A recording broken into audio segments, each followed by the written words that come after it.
Alabama and Tennessee syndicated news talk leader, Rightside Radio. Phil Williams here live in the Rightside studios. Man, we got the local, the state, the national, covering down on all the issues. And, oh, yeah, like the dude just said, solid, conservative, and just plain right. Well, welcome to the end of the week. Y'all, it's Friday. We call it Friday. It's Friday around here. And, man, we got a sound effect for that one. Hit it. Friday! Yeah. Welcome to the end of the week. We're going to get you all the way to go home time on a Friday afternoon to stay with us here. We got some stuff to relate to you and stuff to engage you with. In the meantime, JP's pushing buttons on the board. Hey, buddy, how are you?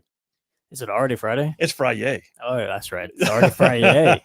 It's crazy. It is. I feel like this has been 2 weeks wrapped into one. I mean, I don't know why you would feel that way. It's not like you got anything going on. I live to cram 10 pounds of stuff in my 5-pound bag. Yes, the master. Just saying. If there's one more thing I could add to my list. But anyway, all good. Great Friday afternoon. We got good stuff for you, including a whole bunch of stuff going on in terms of guests. So coming up at the beginning of hour number 2, Amy Minton, who you heard on the show most recently, she is running for the state Senate, but she's also a member of the Alabama Public Library Systems Board that's been voting on these things that are designed to just keep all the sexual and transsexual content out of children's sections in libraries. How hard is that? Well, last night we had a big wing ding. We had the Southern Poverty Law Center and a liberal group that calls itself Read Freely Alabama come to Gadsden, our hometown, right here where the Rightside studio is. And they decided they want to ban the Bible. Well, that just makes perfect sense, doesn't it? Amy Minton coming on beginning of hour number 2 to talk about it. Hour number 2 is going to also have halfway through it, Butters and Lee. We couldn't do it yesterday. Now, I wanted to go ahead and do it, but Lee said she was having dental work done. And I said, I think we ought to have you on with your mouth full of Novocaine and your head full of laughing gas. That would be a hoot. Is it going to be any better today? Actually,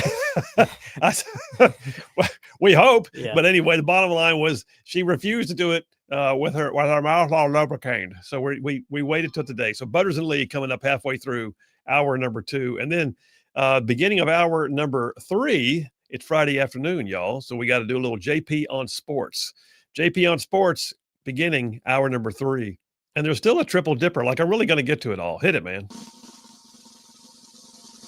The Triple Dipper. 3 stories you gotta know.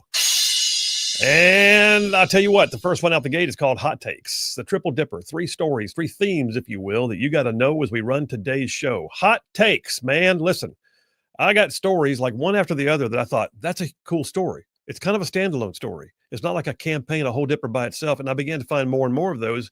I thought, you know what? I'm just going to run them together, and I'm going to give folks things they might need to know that are in the news and call it Hot Takes. So you're getting the hot takes today as number 1 on the Triple Dipper.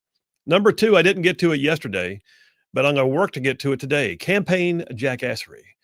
You know, I said yesterday that in the lexicon of verbiage that we use here at Rightside, Jackassery has been one of our words for years. And Jackassery has always meant stupid stuff done in the official capacity in someone's elected position. But I began seeing things happening during the campaigns to become elected. And I thought, you know what? I'm looking at campaign Jackassery. So we're broadening the scope.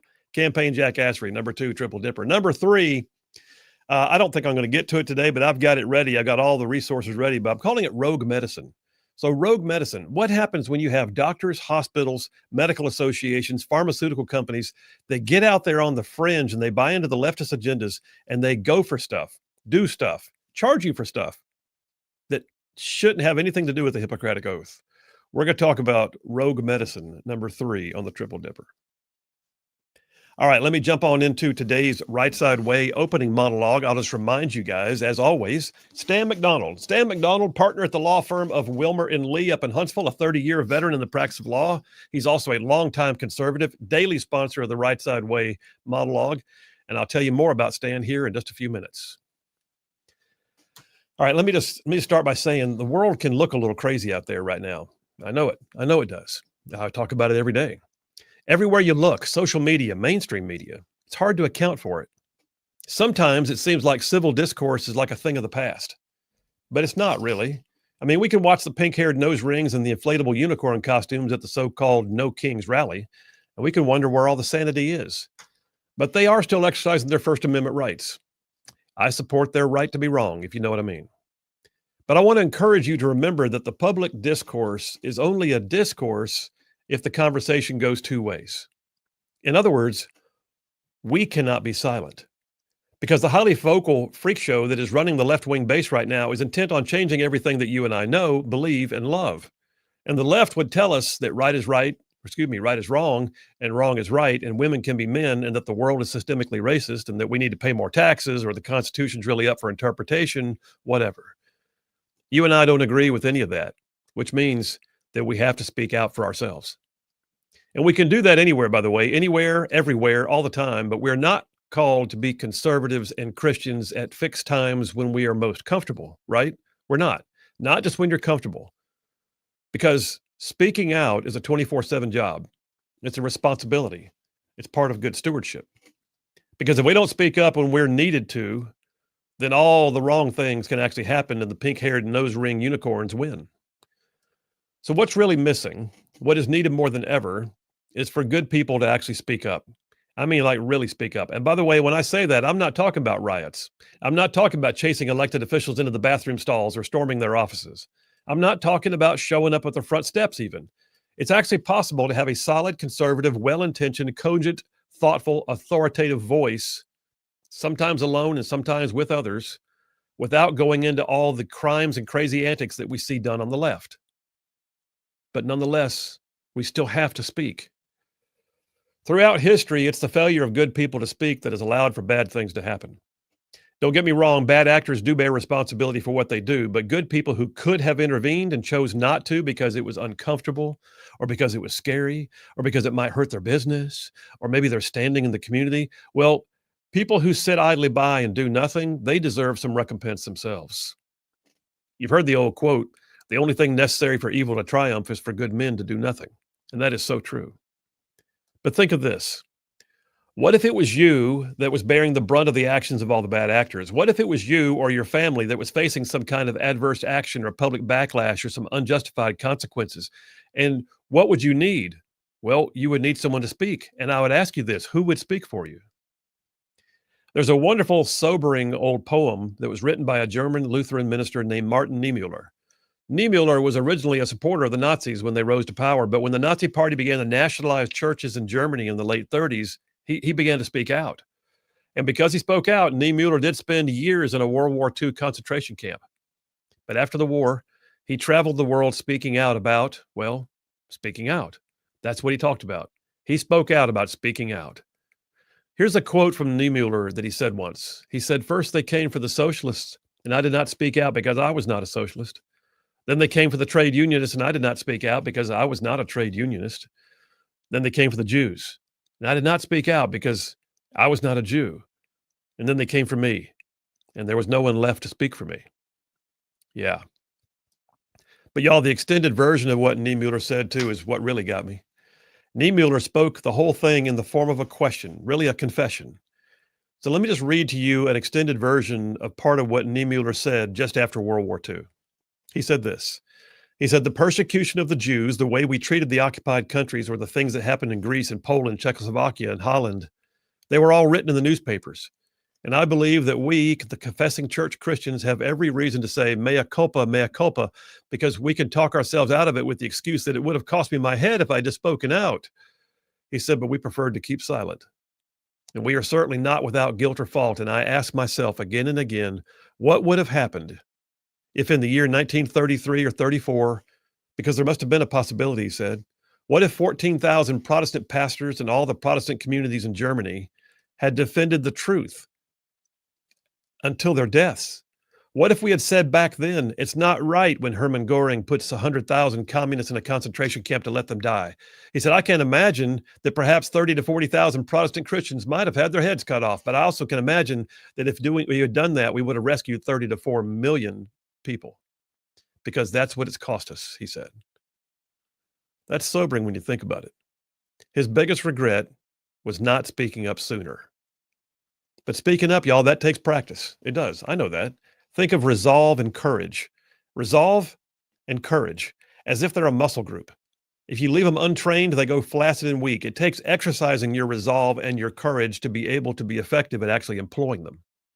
So here's my advice. Here's what I'm going to suggest to you. Here's maybe your homework. You ready? I'm going to tell you how to do it. Here's my advice. You grab one topic, just one to start with, something you're passionate about. Maybe it's your faith. Maybe it's liberty. Maybe it's pushing back against things like, I don't know, critical race theory. Maybe it's sharing your faith. Maybe it's expressing how much you love your community or your state or your nation, and then just do one simple exercise. Pick the one thing you care about and say, what would I say if? And then take a little time to think about your answer. Maybe read up on the comments that are made by other folks who did a good job addressing that thing you care about. Go ask a friend or a family member, and then just dialogue it in your mind. And I'm serious when I say this. Ask yourself, what would I say if? You don't have to be famous. You don't have to be well-educated. You don't have to be an elected official or a business leader.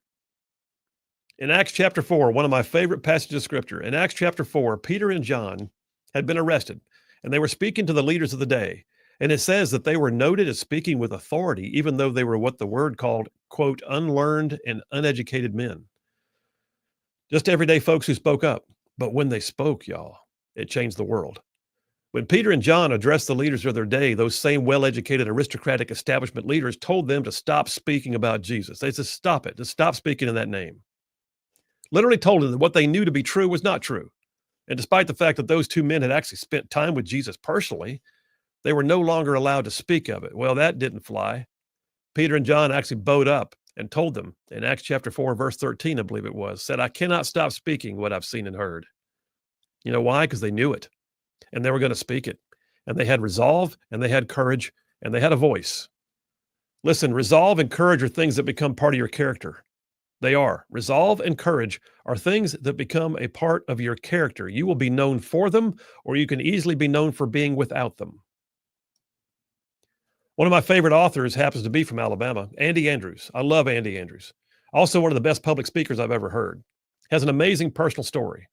But he wrote a book that I love called How Do You Kill 11 Million People? It referred again to the Nazi extermination camps. There's a quote from Andy Andrews in that book that is right on point for what I'm saying today. Andrews said, every man of character will have that character questioned, and every man of honor and courage will be faced with unjust criticism. But never forget that unjust criticism has no impact whatsoever on truth. The only sure way to avoid criticism is to do nothing and to be nothing. Think about it. If you're being criticized, it just means you're taking a stand. So there it is, folks. Liberals are shouting at the top of their lungs right now, pushing themselves into every corner of our lives, telling us that we have to always believe that what is true is not true anymore. So do you have resolve and courage? Can you speak up? What would you say if? Just a thought. You could just do nothing. You could say nothing. And when they come for you, who will speak for you then? And that's a wrap for the Rightside Way. There you have it, heartfelt. And I'm serious when I say that. It's like an exercise. Driving down the road, you got time, turn the radio off for a minute. Think about that thing you care about and ask yourself, okay, what would I say if someone tried to take it away or tell me I can't have it or change it? What would I say if? And then think about what you'd say. Get an answer. Get ready to speak out. Day's coming. Phil Williams, Rightside Radio. Y'all stay tuned. We'll be right back. Folks, you're going to enjoy this one. I just had a conversation with Brian Dawson from 1819 News, president and CEO of an up-and-coming company that is making a huge splash in the state of Alabama. But listen, you're going to be amazed by his personal story. Brian Dawson, you talk about rags to riches. You talk about somebody who's been redeemed. You're talking about a guy who is looking at life in prison, who now has an amazing family, an amazing life, an amazing testimony of how the Lord has redeemed him, and who is, oh, by the way, making a huge difference in our state. Stay tuned. Just Right podcast coming up next. Yeah, let's do a show. 1, 2, 3, hey! Brian Dawson, how you doing? Doing good. Good. I got notes, dude. All right. I'm gonna start with a sort of introduction. All right. Hit me. You was born and raised outside the state of Alabama. Spent a lot of your time in Colorado Springs. Am I right? Yep. And Derby, Kansas. Those are the two places. Does that make you a carpetbagger if you came from out west? No, west is not north. Okay. So yeah, carpetbaggers only come from the north. All right. So you're allowed. Yeah. You were a white suburban kid. Just, Correct. but your parents divorced when you're young. I know that. I can relate to that. But then there's this period of your life. We'll talk about it in detail here in a minute. You've been very candid in some of the other interviews and discussions I've even had with you: crime, drugs, drinking. Sure. And then there became time when you were even involved with drug cartels and other things, and spent time in prison. Yep. At one point, I know you were facing like just short of 400 years potentially in prison. But then you found Jesus. You found a beautiful woman. You found purpose. You found parenthood like 7 times. Correct. And It's the number of completion, Phil. Oh, well, there you They go. say perfection and completion. Speaking of which, we're going to get to the initials of all your kids' names too, which is very cool. And then now it's radio, media, 1819 News, president and CEO. So let's start. All right, let's just talk about it. Yeah. Early childhood, dude. How did you get to where you went? Yeah. So interesting thing. I always like to, the more I learn about people and get to know people and everything, I realize who they are, where they're from, who their parents are matters a lot. And I also think, well, I'll just kind of go into that. So my dad is from West Monroe, Louisiana. He is a swamp redneck. He grew up with Phil Robertson. Duck Dynasty. Duck Dynasty, okay. Yeah. Phil was about 7 years my dad's senior, and so Phil was the camp counselor at Camp Chioka in Louisiana. And so, you know, my dad was like 10 and Phil was like 17 at the summer camp or whatever. But my grandma, Mamu, as we call her, Betty Dawson, taught Sunday school with Miss Kay for 30 years at Whites Ferry Road Church of Christ in West Monroe, Louisiana. So I say all that because it's neat on one hand that my family is close with their family or whatever, but also to give you, like, everybody knows the Robertsons and the swamp redneck thing, right? Like, they're swamp rednecks with money. But prior to them having money, there was a saying in West Monroe that the only people that were more poor than the Dawsons was the Robertsons. Okay, and the Dawsons was po, like they were super poor. Okay, I would joke and say They changed that over time. yeah, so they did. My dad not so much. That's okay though. Went the middle class route, but my dad, swamp redneck from Louisiana. You know, grew up. I always say back when poor people were skinny, had to hunt for food, garden, like so. That's that side of my family. And then on the other side, there's my mom. My mom, and we'll kind of get into a little bit more of her background later in the story as it's pertinent. But she was the daughter of a state senator in Colorado, Colorado Springs specifically. And so my grandfather was a state senator. He ran for governor. He ended up running for Congress against Joel Heffley in Colorado. That was the only politics I was around for where all that happened before I was born, except for the run for Congress. And, you know, he has a country club background, right? And so you mix this swamp redneck with this country club, and this is where you get this amazing pedigree that sits before Had you. this sort of Romeo and Juliet feel to it. Yeah, I guess so. But that I really do think that plays a lot into, you know, who I am and how I go about things, but for better or for worse. But yeah, so they couldn't have been more different, and they got divorced when I was 2, right? Like who didn't see the writing on the wall with that one? So they got divorced when I was 2. Courts put me with my mom. That's kind of the knee-jerk reaction of the court system, at least it was back then. I don't think it's changed that much now. The knee-jerk reaction is give kids to mom. And had they have done any type of due diligence whatsoever and looked into the situation, they would have seen that that was not the best place for me. And so when I was 2 years old, boom, I'm now living with my mom, seeing my dad every other weekend. And where were y'all living then? This was Colorado Springs. Okay. Yep. And so, you know, my mom, you know, God bless her, I love her. She did the best she could with what she had, right? And so I've worked through a lot of unforgiveness with my mom and with my dad, and not even, but just forgiving them and me thinking, oh, I've forgiven them, but it's like, no, really. And then once you've forgiven them, you can actually see the appreciation that they did everything they possibly could. Now that I have kids, I see. But my mom had a very rough childhood, though she was from country club, you know, lineage. She was sexually abused as a child. She, you know, had all kinds of abuse and just horrible. And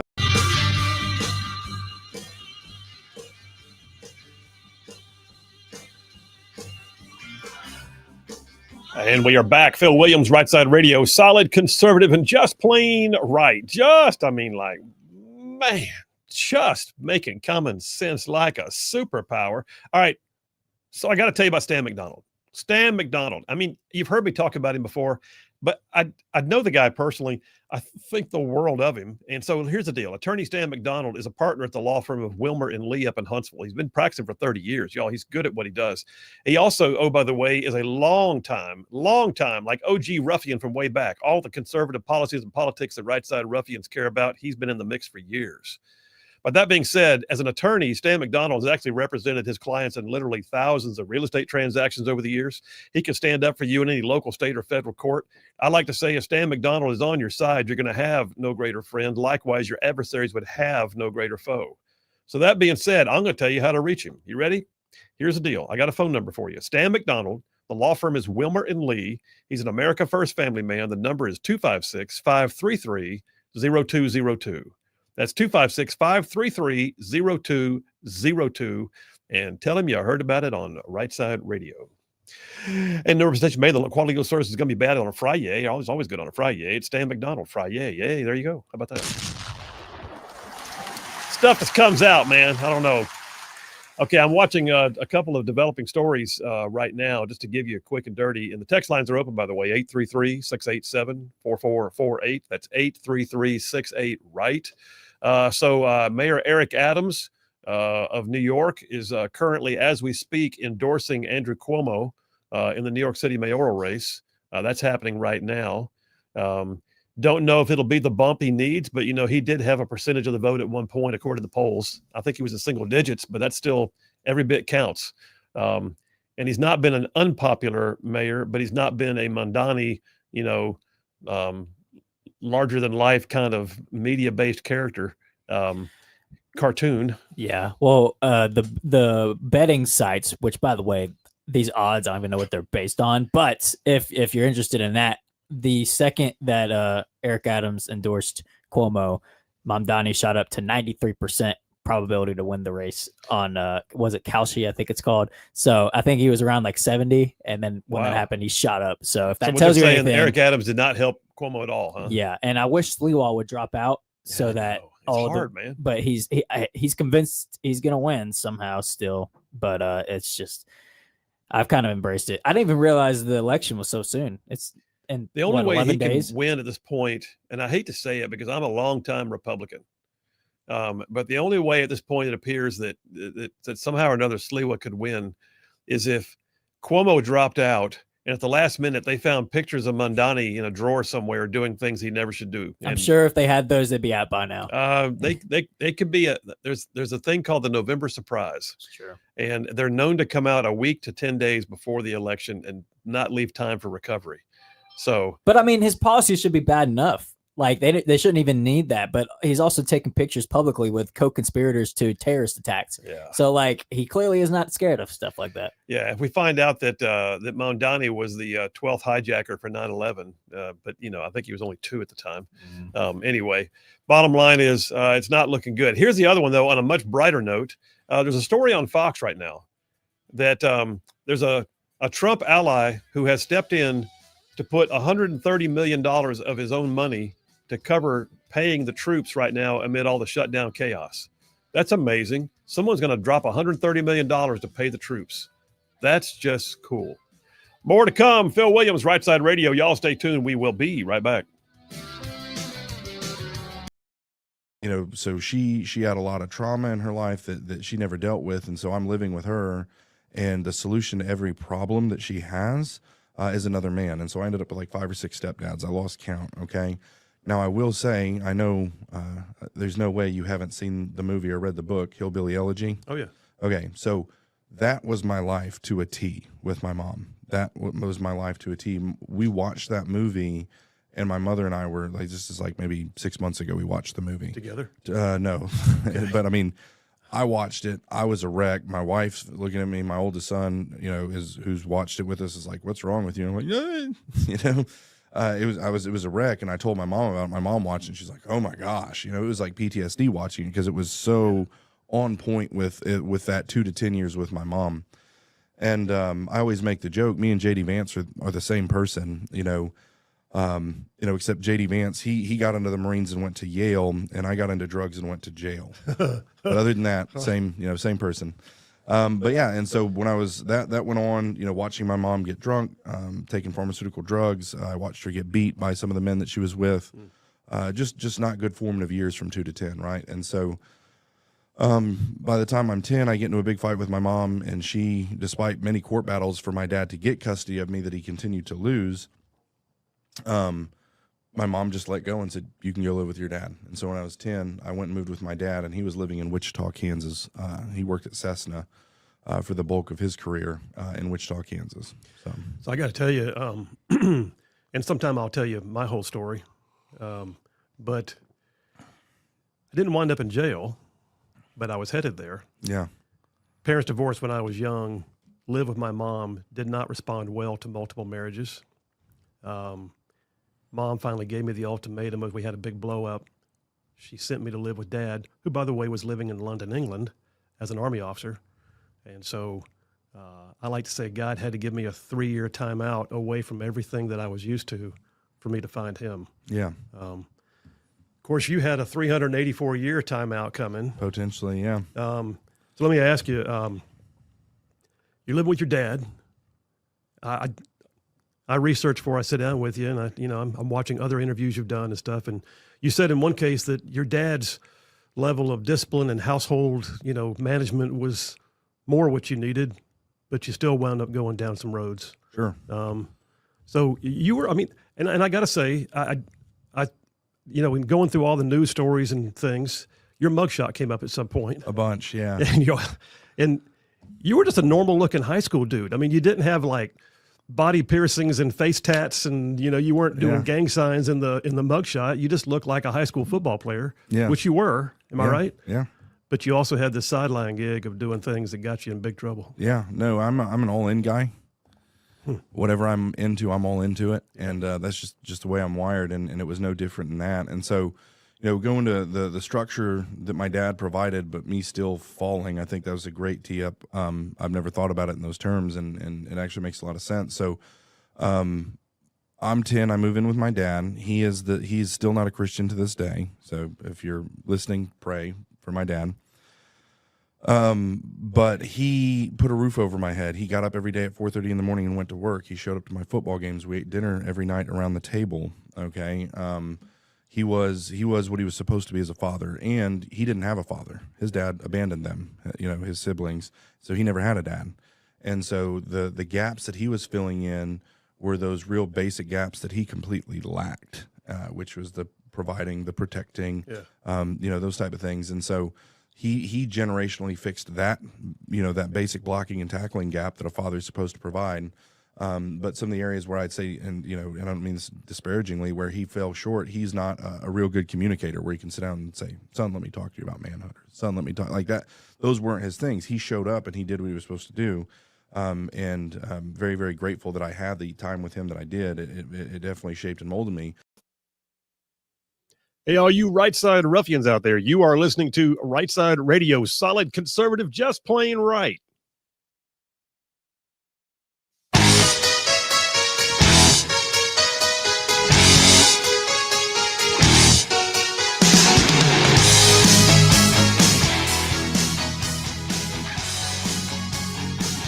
And we are back. Phil Williams, Rightside Radio, solid conservative and just plain right. Covering down on some major ground across the southeast U.S. of A. Y'all, I'm talking about this show. Y'all, this show goes like from Huntsville back over to Chattanooga, and I'm talking about from Tuscaloosa back over to Gadsden. All the way down to that loveliest little village on the plains that we call Auburn, straight across the line from there to, once again, what we call Fort Benning. Big old patches of North Georgia, Mississippi all thrown in just for good measure. Yes, indeed. Oh, by the way, that's just the radio. That's just the radio footprint. Big old southeastern footprint of radio. But then there's all y'all out there in the whole wide world going to the World Wide Web, logging in, live streaming, looking right into the studio, audio and video. You got X, YouTube, Rumble, Facebook, and our website, rightsidemedia.org. And ton of y'all podcast it, catching it after the fact. Okay. I'm not just being euphemistic when I say all those things. What I'm actually doing is acknowledging the fact that we can see where all of y'all catch the show. And the fact that you do means the world to us. You're the only reason we get behind this microphone every day. So thank you. Thank you very much. Text lines are indeed open, 833-687-4448. That's 833-68-RIGHT. Text it, call it, same number for both. John from Huntsville already checking in. Says, Phil, absolutely spectacular monologue. Thank you, sir. Said also, did you hear that Hakeem Jeffries backs Zoran Mandani for well, there you go. Says, by the way, JP, Alabama is going to crush South Carolina on Saturday by at least 4 touchdowns. Enjoy another Alabama victory tomorrow. Just stop. By the way, who does Auburn lose to this weekend? Auburn plays Arkansas this weekend. Did you hear the way I worded it? Yeah, I did. Okay. Yeah. But Arkansas is with an interim coach, and this is a very winnable game for them. But we will see. We've had very winnable games for the last 3, Mm-hmm. and we need a shot in the arm right now. Yes. Got to balance it out, make it a break-even schedule. So far, we'll be 4-4, I guess. Yep. If we can win. Okay. That's enough of that. All right. David from Huntsville says Mandani could reveal he's the proud son of Osama bin Laden and still be elected in New York City. Fortunately, that may be the case. So you're saying he's the son of Osama bin Laden? Anyway, okay.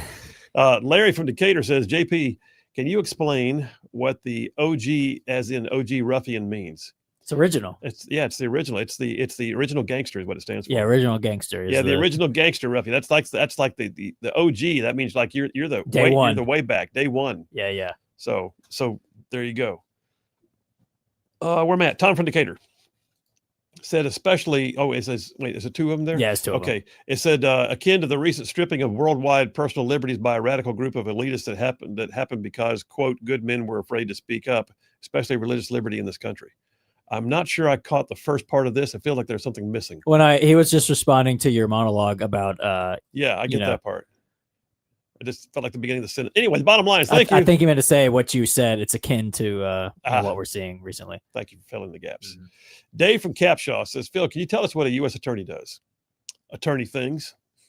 No, seriously. Thank you very much, Dave. So the U.S. attorney, for whatever district they happen to be in, is the senior attorney for the federal government in that particular district. In my case, I've been nominated now for the U.S. attorney position for the Northern District of Alabama. That's 31 counties. That's 2 major courthouses in both Birmingham and in Huntsville, aside from other federal courthouses that they may wind up having interaction with. There are multiple divisions within those offices, largely prosecution, in other words, putting people away for crimes committed against in violation of federal law, and or conducting grand jury investigations and that kind of thing to see what's there, indicting people for it can be any number of things. It can be white collar, it can be violent crime, but all said and done, that's federal prosecution. So when you hear somebody's been indicted by a federal grand jury, it comes out of one of these U.S. attorneys' districts. The other part is the civil division. There are any number of cases in which the federal government is either being sued or has to take action on behalf of its people from a federal standpoint. And if it's in the jurisdiction of that U.S. attorney, then that U.S. attorney's office is the one that does it. There are amazing attorneys that work for these offices. So as the U.S. attorney, as the senior U.S. attorney, I would be the senior person, but I have an entire staff with amazing experience. I spoke to one of them today who's been in that office for 30 years. So there's an amazing group of people that are considered to be what they call AUSAs, assistant U.S. attorneys, and they all prosecute the cases, run the civil division, handle the grand jury investigations, do all the legwork and the nug work, and then there's support staff and all of it. So it winds up being a very robust, multiple offices. It feels like almost like when I became a battalion commander, and I came in with my own experiences, but I had amazing staff and an amazing, team of soldiers. And I feel like that's what it almost feels like now for attorneys. It's also a position that is nominated by the President of the United States only, and then confirmed by the U.S. Senate. So this is a major position. There's only 93 like them in the United States. I'm proud to be nominated to be one of 93 only. There's only 3 of them in the state of Alabama. So, Tom, I hope that, Dave, I hope that gives you an idea. But the U.S. attorney, I will also, by the way, I'll say that my background being as varied as it is, I've got 23 years of litigation experience as an attorney, but I've also got my military experience, and I've got this media experience, and I've got my political experience, and so the U.S. attorney's position winds up having to have all of the above. You've got to be able to lead, guide, and direct. You've got to be a litigator and capable of practicing law. effectively. You've also got to be able to steer an organization, and then you got to be able to take the microphone and hold the press conference when the big news is made for whatever bust or whatever's happening. So that being said, okay, Brad from Athens, I just saw it just chimed in and says, who would your boss be? Yes, that would be U.S. Attorney General Pam Bondi would be my direct boss. And I will be an employee of the Department of Justice. So there's that. Hope I laid it out well. You did. Okay. I think that was Dave from Capshaw just teeing you up to talk about your nomination even more. Well, thanks for the opportunity, Dave. John from Huntsville again checking in. So, JP, do you know who the OG Alabama football coach is? I mean, I know the first one to win a championship was Wallace Wade. Don't know if he was the first ever one or not. Well, there you go. I thought sure you'd say Paul Bear Bryant, but you didn't. No. Larry from Decatur says thanks on the OG. Mm-hmm. Connor from Huntsville says, hey, Phil, this is Connor from Huntsville. Have you started your meet and greet yet? My meet and greet? What does that mean? I think he's insinuating that you're gonna have to do a meet and greet to meet all the people after U.S. Attorney. You become U.S. Attorney. I have had some great reach outs, and I appreciate it.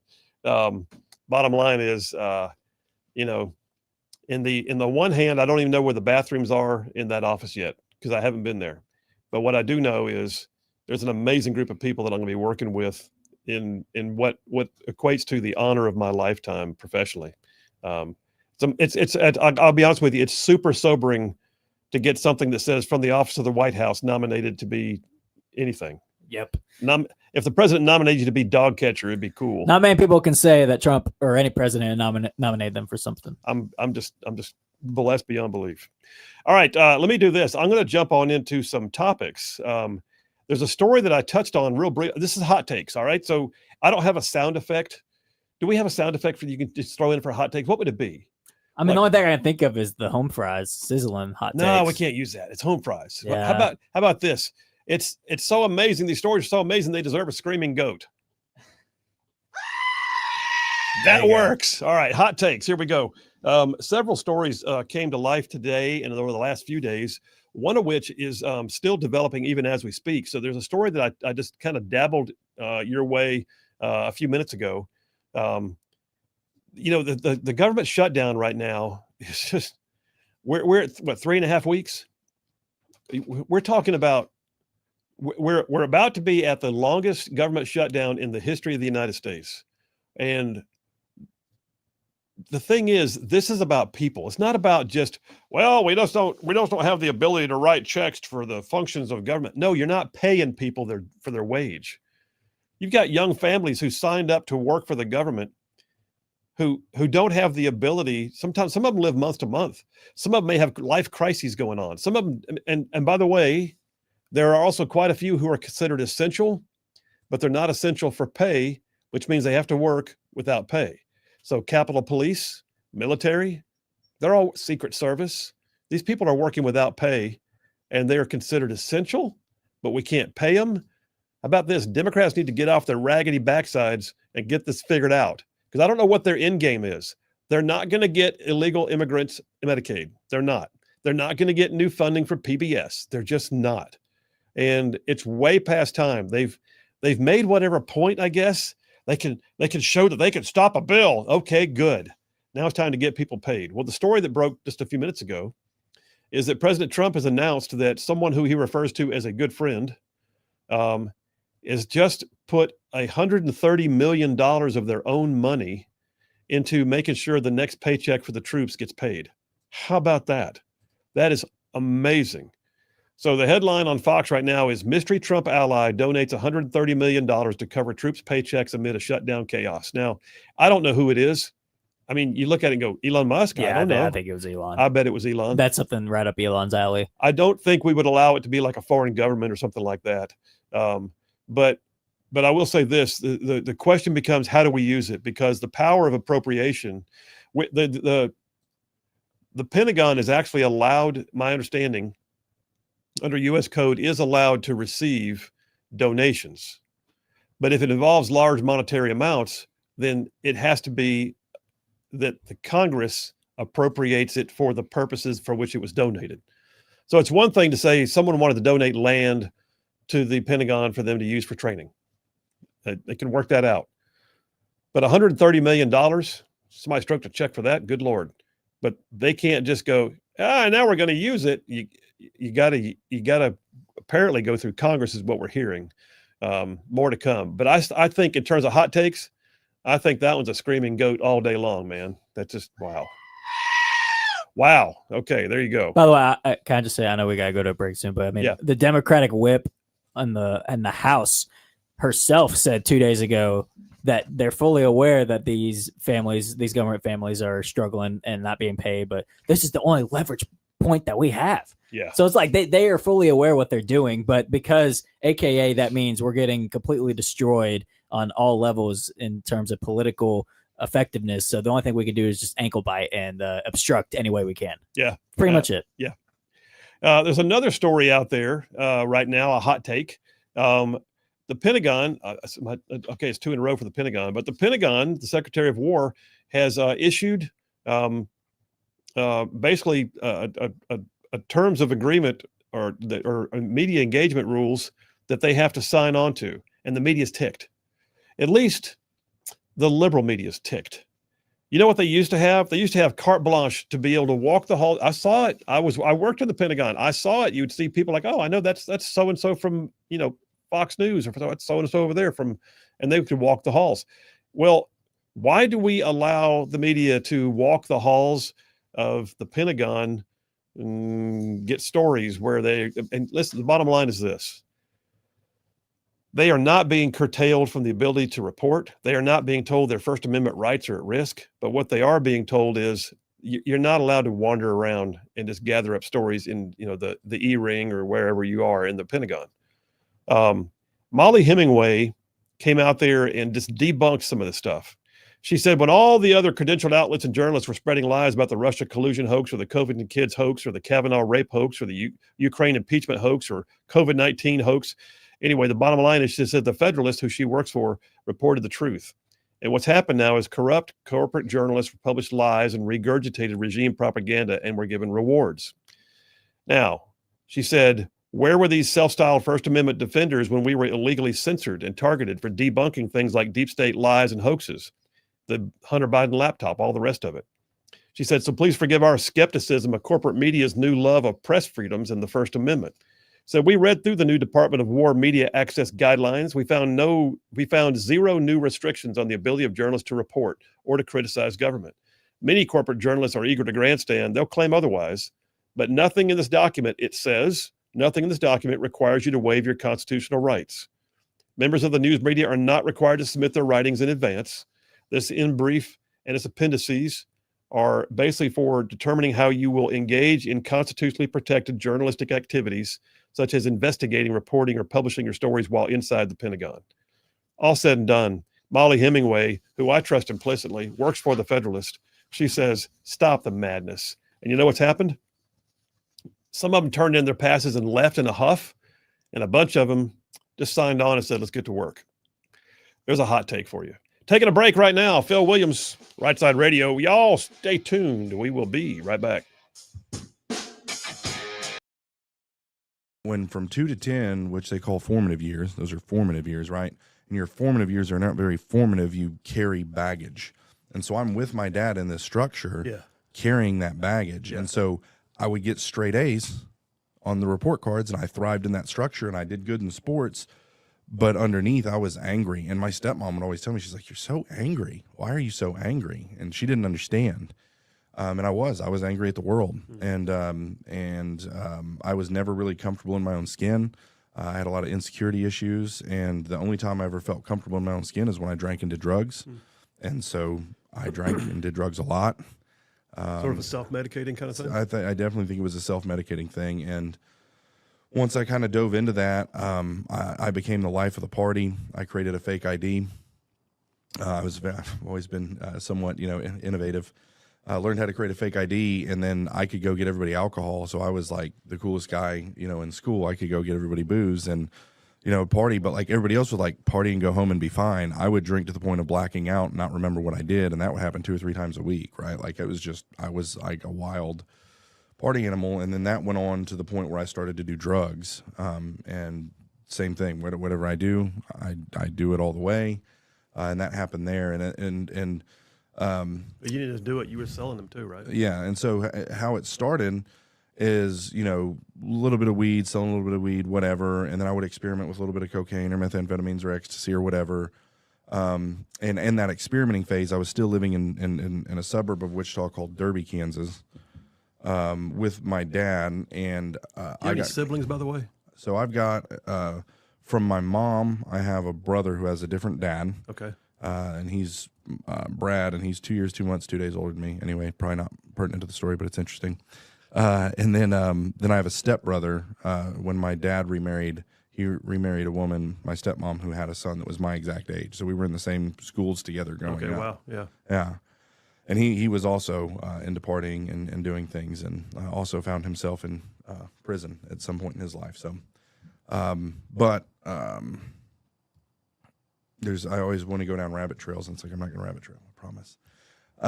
So that experimenting with some of those more illicit drugs, I snuck out one night to do that, and I came home after sneaking out thinking that because what I would do is I would sneak out, my bedroom would be shut, my dad would just get up and go to work. Well, he, for whatever reason that morning, needed something, and so he came in my room, and I wasn't in there. He's like, So I got busted sneaking out, and he took me to get a drug test, and I peed hot for every single thing on the drug test, and he was like, oh, wow. And so we kind of locked horns over that, and he said, you need to quit football and go to rehab, which is a really big deal. My team ended up 6A in Kansas, is as big as it gets. They don't have 7A there. Yeah. And we were predicted to be the 6A state champs, or at least going to state. What position? I was defensive end, and they were going to move me to nose tackle that year, which was really interesting. I was like 225 and ran a 4.840, but they wanted me inside. Anyway, I won't get into that, but yeah. So that was my, I was really, really excited about my senior year, years and years of playing football, wanted to do that. And he's telling me I got to quit to go to rehab, or I can quit football and go live with my mom in Colorado again. And so I packed up all my stuff, my car, and I drove to Colorado. And that was the biggest mistake of my life. So mine wound up being the most impetuous good decision I ever made, because I got caught sneaking out of the house. So I was drinking and smoking starting in 4th grade. Yeah. And mine wasn't self-medicating, I don't think. And it wasn't a lot. Yeah. But it was there. And I was hanging out with a bunch of pot smokers. And mine was more along the lines of, you said I can't, so I'm gonna. Yeah. You said I can't, so this is what I'm gonna do. Sure. And it was just like that live on the edge kind of sense, 4th grade though. Yeah. I mean, who does that at 11 years old? But nonetheless, mom caught me sneaking out of the house in 7th grade again, and gave me the ultimatum. What do you want to do here? You want to go live with your dad? And I just went, yeah. I mean, that was it. There was no thought. There was no preconceived, I've been looking for this opportunity. There was no, I think this is a good idea. It was just get back at mom. Yeah. And so I said, yeah. Just the opposite, though. Mine wound up being the best decision I could have made. Totally impetuous. Yeah. But I did it. So you wind up in Colorado, though, brother. Yeah. Colorado weren't good for you.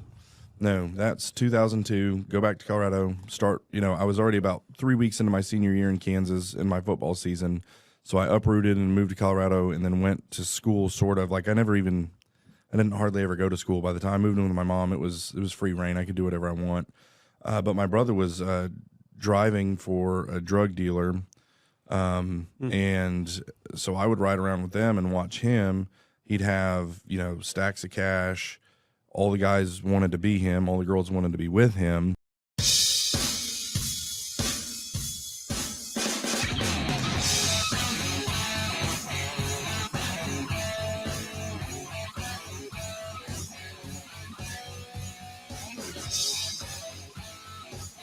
And we are back. Phil Williams, Rightside Radio, solid conservative and just plain right. Just saving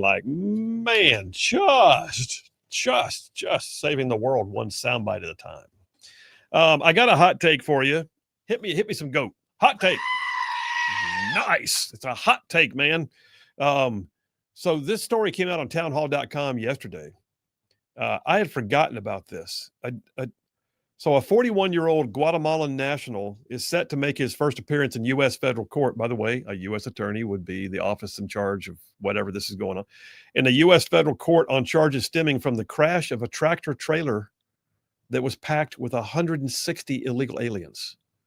Good Lord. Somebody tell me our border hadn't changed, because this actually happened back in 2022, I believe. Anyway, this particular illegal alien fled to Guatemala. He's expected to make his initial appearance now before U.S. Magistrate Judge Diana Quiroga in Laredo, Texas.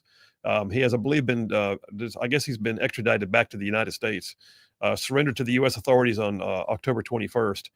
But he is charged now with human trafficking and with driving this vehicle, with by the way, this 160 illegal aliens, many of them were Guatemalan. The crash killed 50 people. 50 people. And there were also unaccompanied minor children in the back of the truck, all just crammed in there. 50 people died, over 100 more were injured, according to the Justice Department. This is the kind of crap that the Biden border policies were allowing to happen. Well, and that's why I find it funny when people claim that, this administration is being inhumane to illegal aliens in our country. That seems a bit dangerous. Yeah. That where it's unmitigated and they can just, stuff a bunch of illegal aliens in the back of a truck and then wreck it and kill 50 other people. That seems a bit more reckless and dangerous. They're just stacking them in there like cordwood at that point. And a bit degrading, just a little bit. Yeah, exactly. This is all part of what's known as Operation Take Back America, a nationwide initiative that marshals the full resources of the Department of Justice to repel the invasion of illegal immigration, according to the statement. So bottom line is, that's a hot take. That's a story, in my opinion, flying under the radar right now. But you need to know that guy was out there, and it took until the Trump administration got in office to get him extradited back from Guatemala to put him on trial. 160 people crammed in the back of an 18-wheeler. Major crash, 50 people died, and then 100 more injured. And it took the Trump administration's Department of Justice to get him extradited back to the U.S. All right, we got a story that's crazy, man. But last night in Gadsden, we had a thing happen, a town hall, so to speak, held in part by the Southern Poverty Law Center. That uber liberal organization that ranked people like TPUSA, Charlie Kirk, as a hate group. Remember that? Hate group. The SPLC just hosted a town hall in Gadsden, Alabama, right here where the studio is, and in conjunction with a group that calls itself Read Freely Alabama. Read Freely Alabama is the group that is fighting to keep sexual content and transgender ideology and all that in the children's section of the library. So they had a thing last night. And it came up that they're just content with going ahead and banning the Bible. But I thought their name was Read Freely Alabama. Oh, so you're into banning books. Okay. Anyway, SPLC, Read Freely Alabama. Coming up next is Amy Minton, who's going to talk to us about it. Phil Williams, Rightside Radio. Y'all stay tuned. We'll be right back. Folks, Phil Williams here. I want to remind you that Inspire Advisors is one of our sponsors, and they are doing amazing work. Look, I know this audience. You're the kind of folks who believe in standing up for your principles. You're good stewards of your resources. But what if the companies you were investing in don't reflect your values at all? Well, that's why you need to meet Paul Breyer and his team at Inspire Advisors. Because Inspire Advisors, they are experts in the field of biblically responsible investing. They can help you grow your bottom line while also be proud of what companies you're investing in. Inspire Advisors, check them out. Their website, www.moneypatternwealth.com, and tell them you heard about it on Rightside Radio. Pounds of drugs, what's not to love, this is, kind of the thing I'm infatuated with. And here's this guy doing this. And so I kind of went to work for him selling a little bit of weed. And then I started getting into cocaine. Cocaine's expensive. In order to do cocaine, you have to sell cocaine.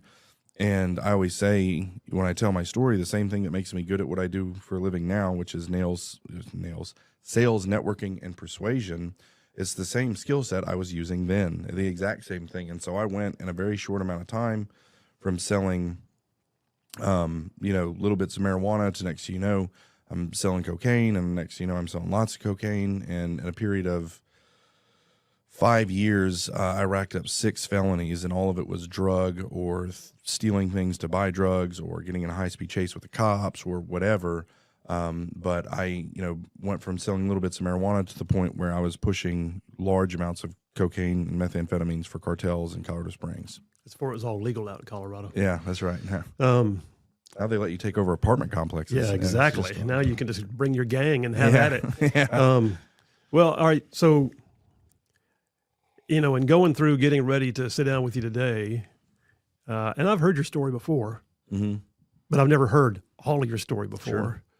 But you didn't just go to prison. You were on the run for a while, and Sure. then they caught you swinging on a rope out the window trying to get away from a drug bust. Yeah. And I am of the understanding that at some point, Dog the Bounty Hunter was offered the opportunity to track you down, and he declined. Yes, and I don't think he declined. I don't think he based off of. Well, so I'll just tell the story. That's You what have we to, do. now That's that what we I've do. asked We have to about tell it. stories. Yeah. So here I am. I've now racked up 6 felonies. That 6th felony was the doozy. Okay, and the 6th felony was, I was already out on bond. I was already on probation, and I'd been up for 3 or 4 days. Found out one of these guys who had informed the cops about some legal activity that I was involved with. Found out that he had just come into some money, and he owed me money, and he also narked on me, right? And so in that world, you don't do that. Those are the rules, okay? You don't do that. If you want to play in this society, you don't do that. Now, a lot of people did, but there was an enforcement mechanism called me, okay? And if you're going to do that to me, I'm going to find you, and I'm going to hurt you. That was the way it worked. And he wasn't the only one that I did that to, but he was the one that ended up telling the cops again. So I went to his house. I'd been up for 3 days, strung out on meth, pound on his door. He answers the door. I said, he's like, "Hey, man, what's going on?" I just immediately said, "Why'd you tell on me?" "And I didn't tell on you. I didn't tell on you." I walked into his house, pushed him. "Why'd you tell on me?" "I didn't tell on you." And I just started to beat him relentlessly. And the guy that I was with, so the way that it reads in the charges, and it's because they only wanted me to go down. They didn't care about the other guy that was with me. I was their target, okay, for the cops, law enforcement. I was the one running all these drug rings and theft rings and motorcycle theft rings and all this stuff. So they were after me, and I wasn't going to tell on the guy that was with me. But this is what actually happened versus what if you read the articles online and the charges and stuff.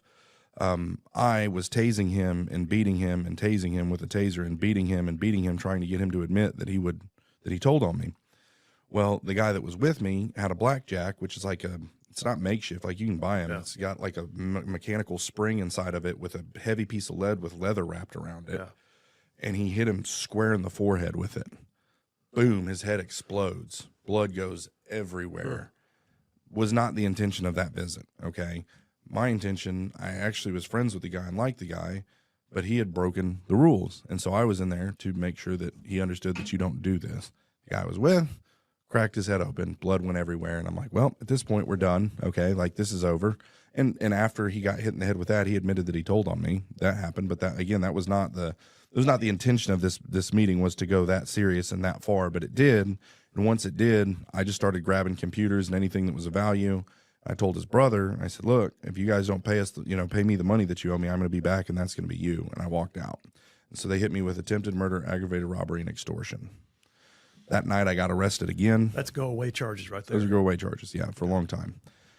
And it was my 6th felony, right? So my 6th time I've been arrested and charged in separate cases. And so I got arrested that night. I went to court, basically, and they dropped the attempted murder down to 1st degree because it didn't fit. And so my arraignment, I don't know what they call it. You're a lawyer, I'm not. Although after being in prison for a little while, you actually kind of turn into one.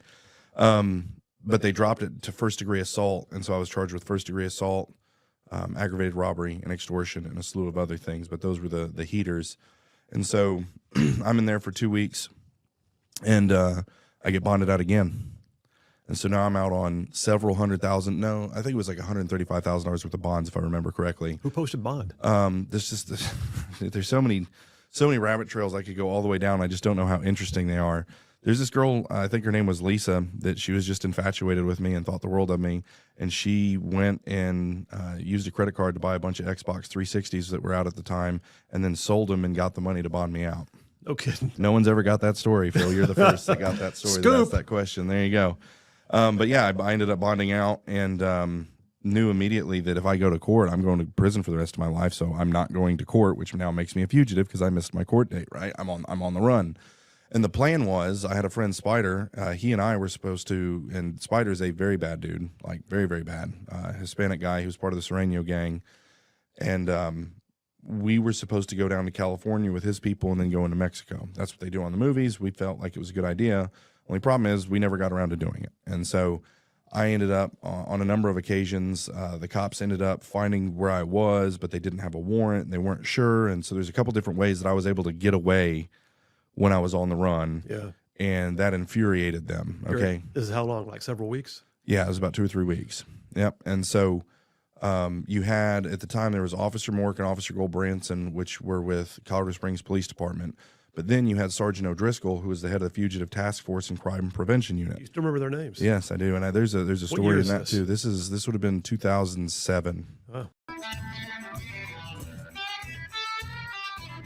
Alabama and Tennessee's syndicated news talk leader, Rightside Radio. Phil Williams here live in the Rightside studios. Man, we got the local, the state, the national, sometimes the international, and oh yeah, like the dude just said, solid conservative and just plain right. Well, welcome to hour number 2 on a Friday. Yeah, baby, Friday. We're going to get you all the way to go home time on a Friday afternoon. But in the meantime, it's hour 2, and we still got more stuff to talk about. So I've been doing this situation, this dipper that I call hot takes. It's where I've got a series of stories, some of which seem to almost stand alone. They weren't a whole dipper by themselves, but they were really worthy of note. And so I just gave you a few.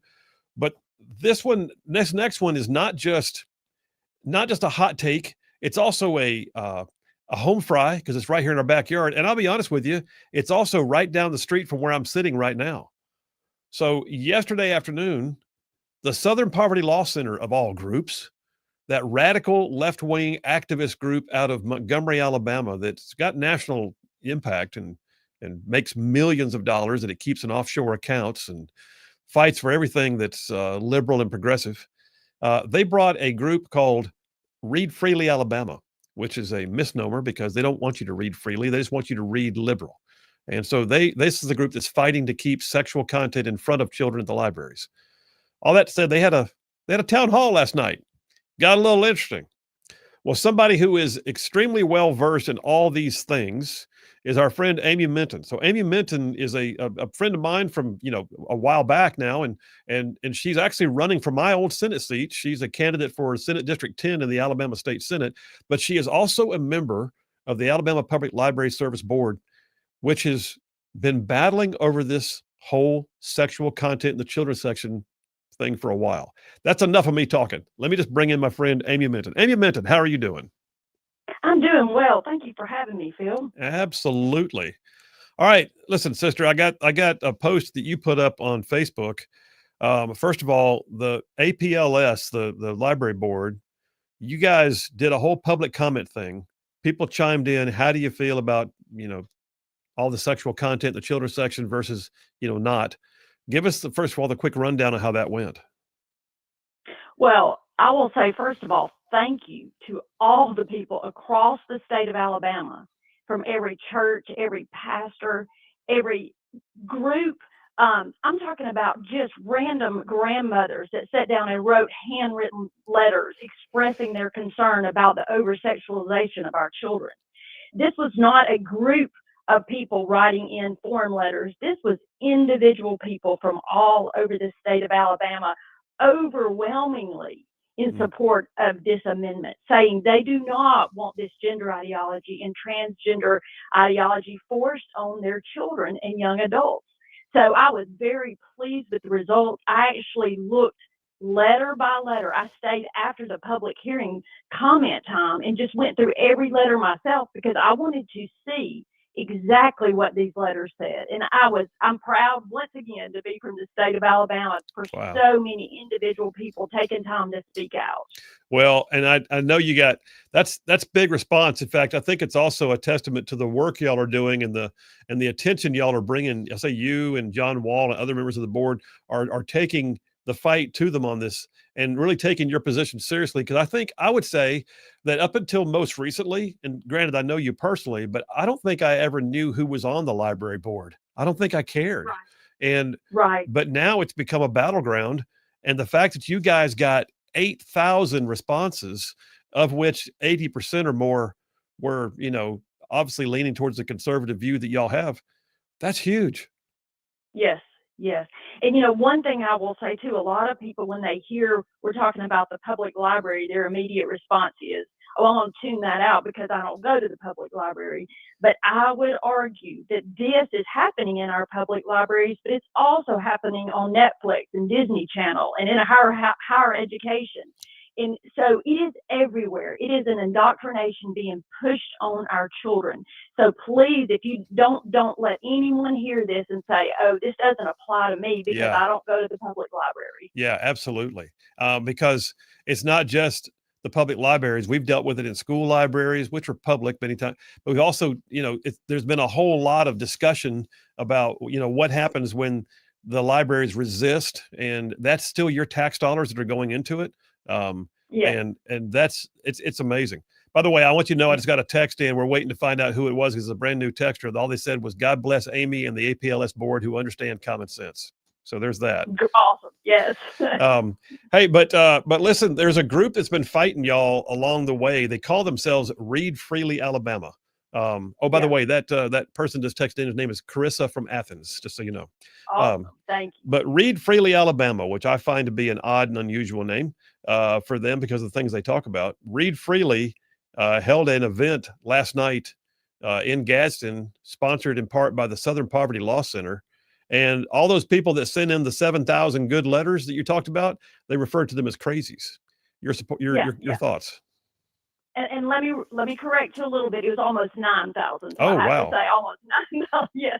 But the thing I find interesting about this is this has nothing to do with race. As a matter of fact, there are several different ethnicities on the APLS board that actually helps pass this ruling. And so this has nothing to do with race. So when that came up, I thought it was interesting because we're actually pushing for exactly opposite of that. Just like Psalms 139:14 says, we are fearfully and wonderfully made. That is what we are encouraging. The race you were born, the person you were born to be, the sex you were born to be, learn to enjoy that and be fearfully and wonderfully made. Don't try to surgically manipulate or change it by gender affirming care. So if you hear it's about race, which is what the Read Freely people are now trying to promote because basically they're losing this battle, and so they decided to go down that route, then please shut that down quickly. And that could be the place. Everybody listen right now. That could be the place. If you want to stand, start right there. This is not about race at all. Well, and I'm so glad to hear it. And they also make it out to be that it's, a bunch of Christian activists. Well, you know what? Christians, yes. Activists means we're getting busy. But I did see too, the interesting thing, 1819 News has an article on this whole event last night with the SPLC coming to Gadsden, Read Freely, Alabama. And at some point, one of their supporters stood up and said, she's ready to go ahead and ban the Bible. And saying, if you're going to do all this, we're going to ban the Bible. And I thought their name was Read Freely, Alabama, but now they're talking about banning the Bible of all things. Your thoughts on that? Exactly. Well, that is the same type of tactics they're wanting to use. Now, I will say this amendment does exclude religion. So I also find it interesting that several of these libraries now are trying to get a progressive Bible in, which encourages some of the gender ideology. So, evil, it's a battle between light and dark. And I think everybody needs to see that. But I also will encourage the many people that went to the Charlie Kirk rally, the thousands and thousands of people that stood up with the candles and wearing the T-shirts. This is your time to stand with us. Stand for what the Bible says. Stand for what Charlie Kirk said, and be bold and vocal anytime you have a chance to speak out. Well, outstanding. Well, listen, going back to the APLS board, what's the status right now? Is a meeting in November when you're going to make the change or the vote on the change? Yes, November the 20th, we will vote on the amendment officially to codify it into law, and then it will have to go through the LSA committee for them to review it legally. Now, we do have the Attorney General a seat at the APLS board, so the Attorney General's office works with us. We don't present anything without passing it through them. Yeah. So this is not just something we are randomly throwing out there. And again, I would say this is not the APLS board making this decision. This is coming from the opinion of the majority of people across the state of Alabama. So when Reed Freely likes to say the APLS board or Chairman John Wall is making this decision, no, I would encourage them to look at all the individual letters of the majority of people making this decision. Outstanding. Great point. Go ahead. Yes, so to what you're saying, on November the 20th, we will do that. We will also appoint the official, or look into appointing the official library director. We've had an interim in place. Oh, yeah. And so once this official library director gets in place, they will help us pull these policies through on a daily basis to be able to evaluate each library on a daily basis and help us clean these libraries up. Well, that's okay. Listen, that's huge. We're going to cover the story when the time comes. And that's nothing but good stuff. I by the way, I really appreciate the work that you're doing, that John Wall has been doing. I appreciate the fact that y'all have taken the heat and kept doing the job anyway. So good on you. And thank you for being a warrior for the cause. Thank you. And I'll also say, if I am elected to your Senate seat, I will continue to stand this same way because of my faith and the things to which Alabama believes. Well, and that's a great point. And I wanted to make sure that I gave you a minute or so to talk about that. So the campaign is underway. You're a primary candidate on the Republican Party side, running against an incumbent for Senate District 10. How's that going? What's your time with peeps out there like when you're out there campaigning, and how can folks find out more about you? They can find out more about me by going to Amy Minton for AlabamaSenate.com, and that's FOR, Amy Minton for AlabamaSenate.com. Anybody is welcome to follow me on Facebook, Amy Dozier Minton. The campaign trail itself is wonderful. You know, you can't find better people than the people of Alabama and District 10. And I'm honored to have received the Alpha endorsement. So I'm fully committed to our farmers and just to the majority of the wonderful, great people across District 10. A lot of hardworking people that I want to provide servant leadership and help them any way I possibly can. Well, I believe that. I know you personally, so I believe that. But Amy Minton, thank you for your time, and keep us posted on what's going on. And if somebody wants to ban the Bible, we'll fight that too. How about that? Definitely. Thank you, Phil. All right. Take care, Amy. All right. That's good stuff. We're taking a break right now. I ran along on purpose, but we'll come right back and put a wrap on this one. Phil Williams, Rightside Radio. Y'all stay tuned. We'll be right back. Yeah, and so Sergeant O'Driscoll and his team, not only was he on the fugitive task force, he was part of the crime prevention unit. So even before I was a fugitive, both Mork and Goldbranson and Sergeant O'Driscoll and his team, they were dedicated to bringing me in and taking me down. Okay, because of the threat that I posed in running these crime rings or whatever, and but the crime prevention unit and fugitive task force. It was ran by Sergeant O'Driscoll. They ended up, they have like unlimited budget, work with the feds, all this other stuff. And so they were on me. And so I got away a couple times. And finally, June 19th, 2007, I am in what we deemed my safe house. And Spider had given me a nylon rappelling rope to tie to the bottom of this 70s retro recliner. And he's like, if you got to get out, you go, because the front door there's a hallway in these apartments. And then you go from the hallway into the apartment. And the only way out would be down the window, out the window and down on the ground, and it's third story. And I'm like, I'm never going to use that. That's crazy, but I did. Every 18 inches, I tied a double knot, so I could climb like that. And, I woke up June 19th, 2007, not thinking anything, just another day of being on the run. And I was in my living room. One of your interviews, you said you woke up at 3 p.m. Yeah, it was that afternoon. And it was that afternoon. I was again smoking weed, doing drugs, and your circadian rhythm gets a little off in that situation. And so, woke up that afternoon. It was the weird thing that you remember. I was cooking bratwurst and watching the Chappelle Show, and I looked out the window. And the way that it's set up, there's an apartment building here. And every year I go to Colorado Springs and I take my family. And this year I took my 15-year-old son, and he's heard me tell this story a million times. And I'm like, here's the bill. He's like, this is just like the building you said. I said, yeah, no, it's because it's where it happened. Okay, like I'm telling you. And we go and we look, and there's an apartment building right here. This is the apartment building I'm in. And I saw the front end of a cop car sticking out. And I knew, okay, they're here. They're here.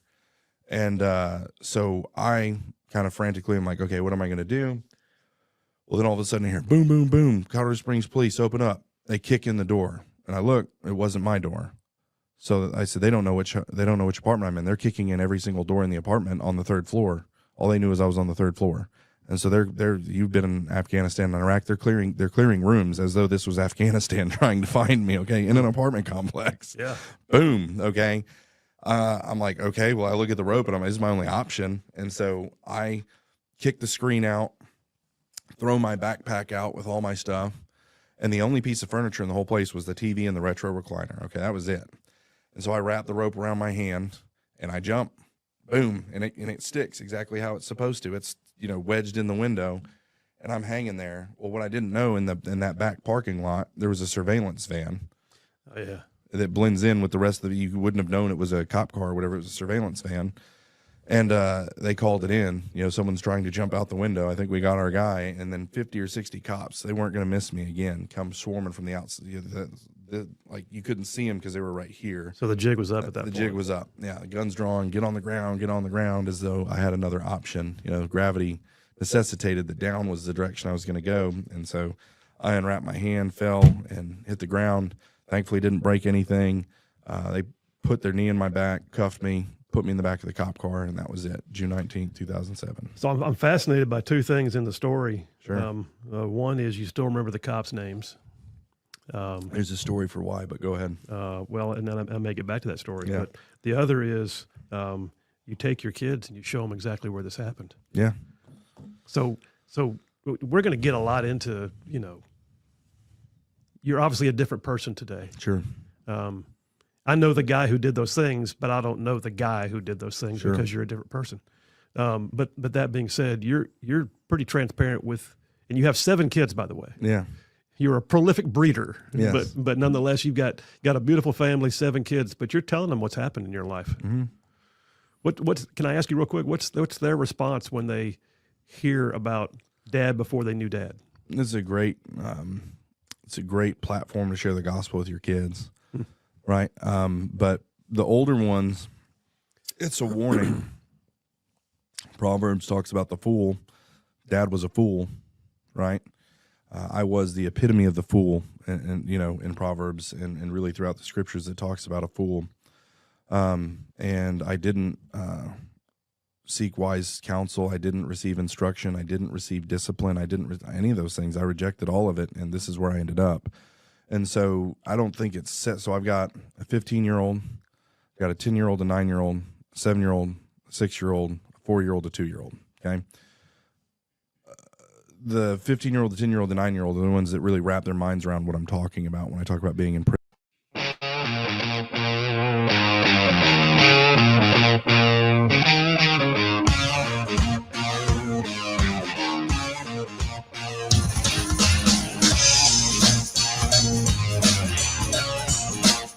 And we are back. Phil Williams, Rightside Radio, solid conservative and just plain right. Just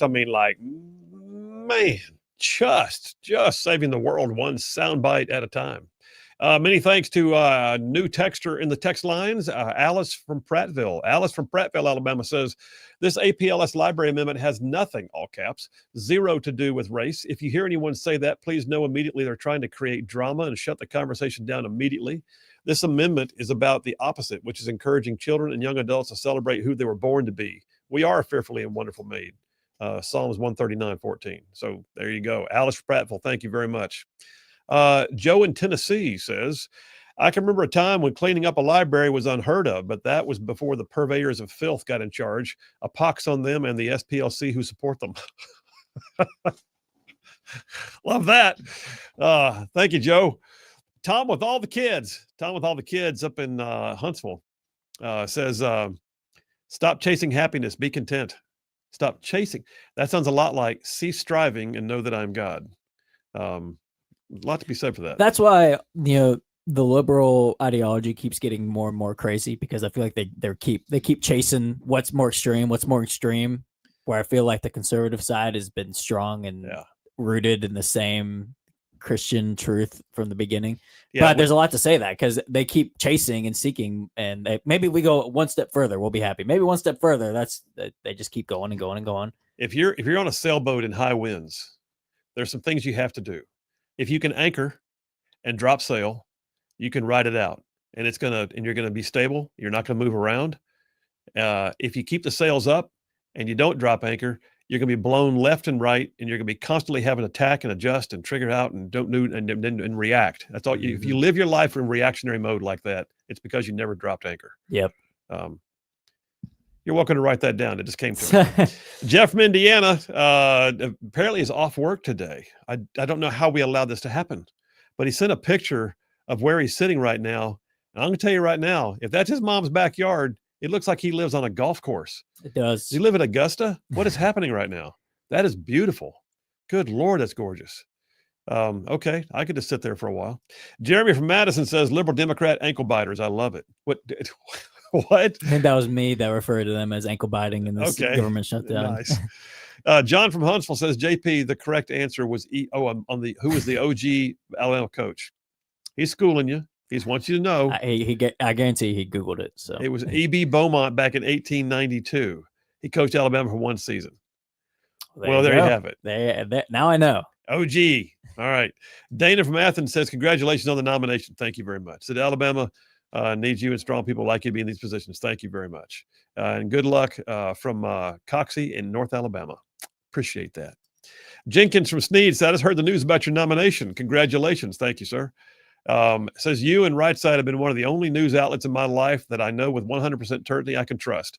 I have thoroughly enjoyed hearing your monologues, how you incorporate faith into your show daily, and your ability to connect with listeners through stories and experiences. I've loved listening to you and will very much miss hearing your voice through the speakers and spreading the truth. I look forward to seeing all the good that you will accomplish in your new position. May the Lord bless this next chapter of your life.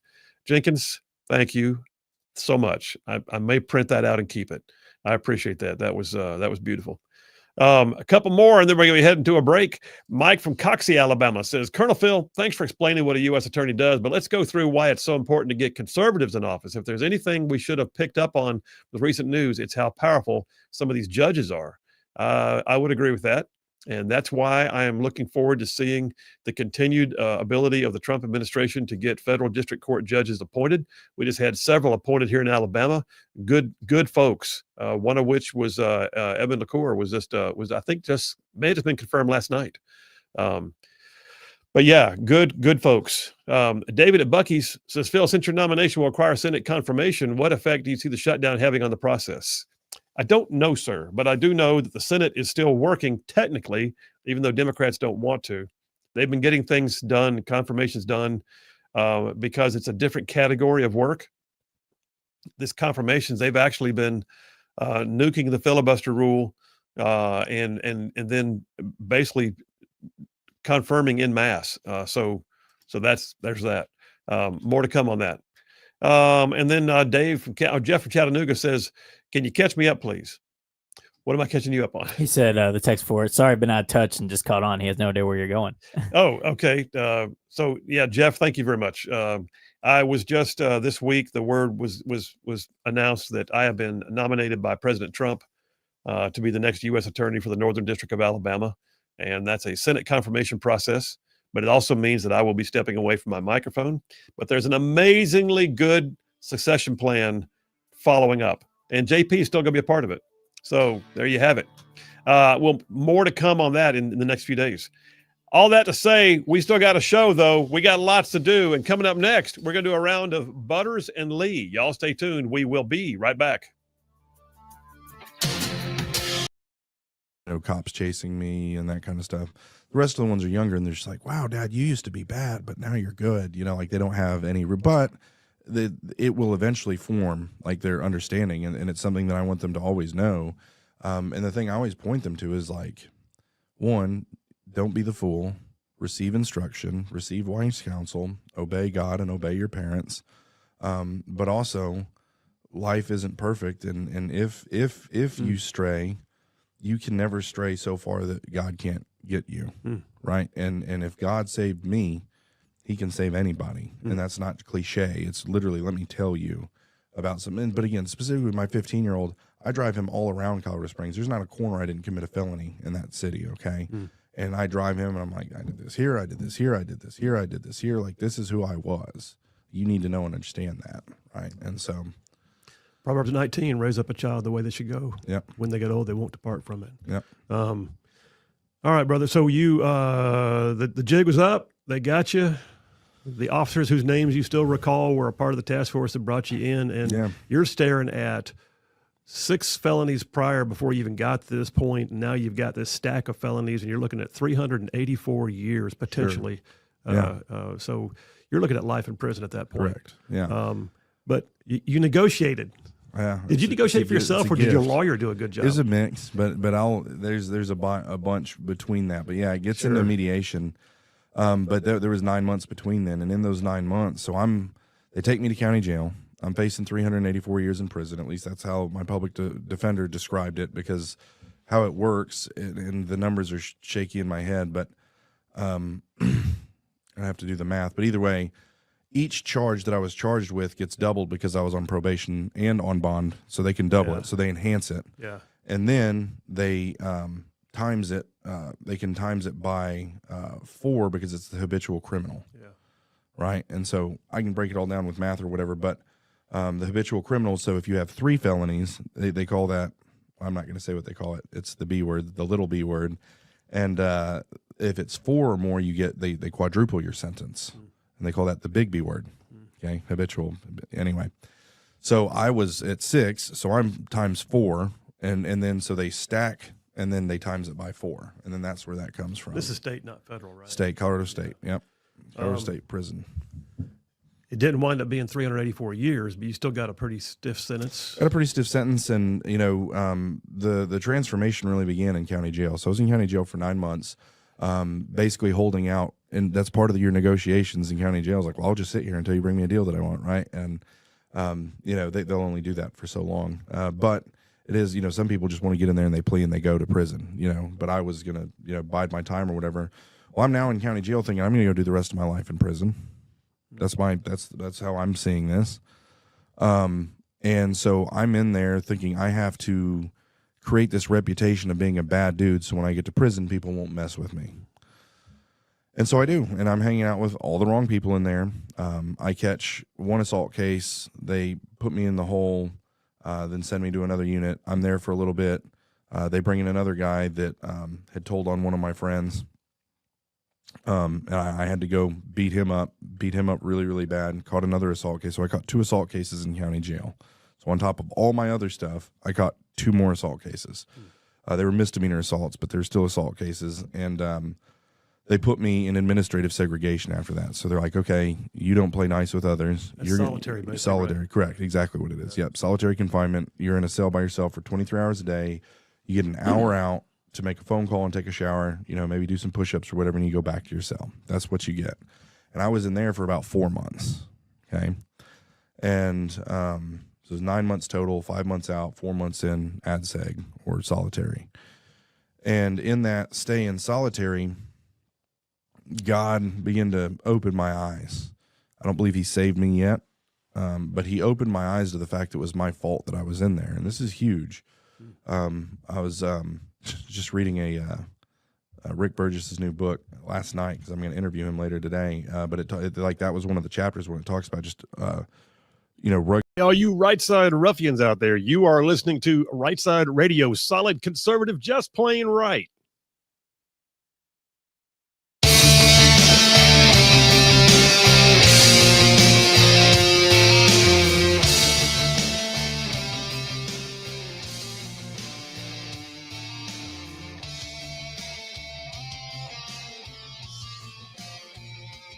And we are back. Phil Williams, Rightside Radio, solid conservative and just plain right.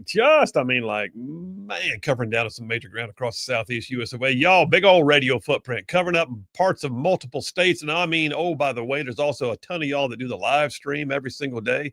And I love that. Thank you very much. And then all you podcasters who catch it after the fact. I say all that to say, no matter where you catch this show, we can see it. We know it. But man, we appreciate it. Thank you all very much for being a part of our lives. We appreciate you. All right. So this is speaking of other people that are a part of our lives, there's people that make Rightside work that may not be here every day, but Lord, they also contribute and they do stuff. And then there's a couple of them that we come on every single week and we do a segment together. And this has been going on for a while now. But let me just go ahead and introduce them for you. So looking northward to the Huntsville region, the diva of dilatory discourse, that would be Lee from Huntsville. Are you there? I'm here. I'm glad. That's good. All right. And then closer in proximity, but on video today, that would be the smooth and buttery Butterman. Butters, are you there?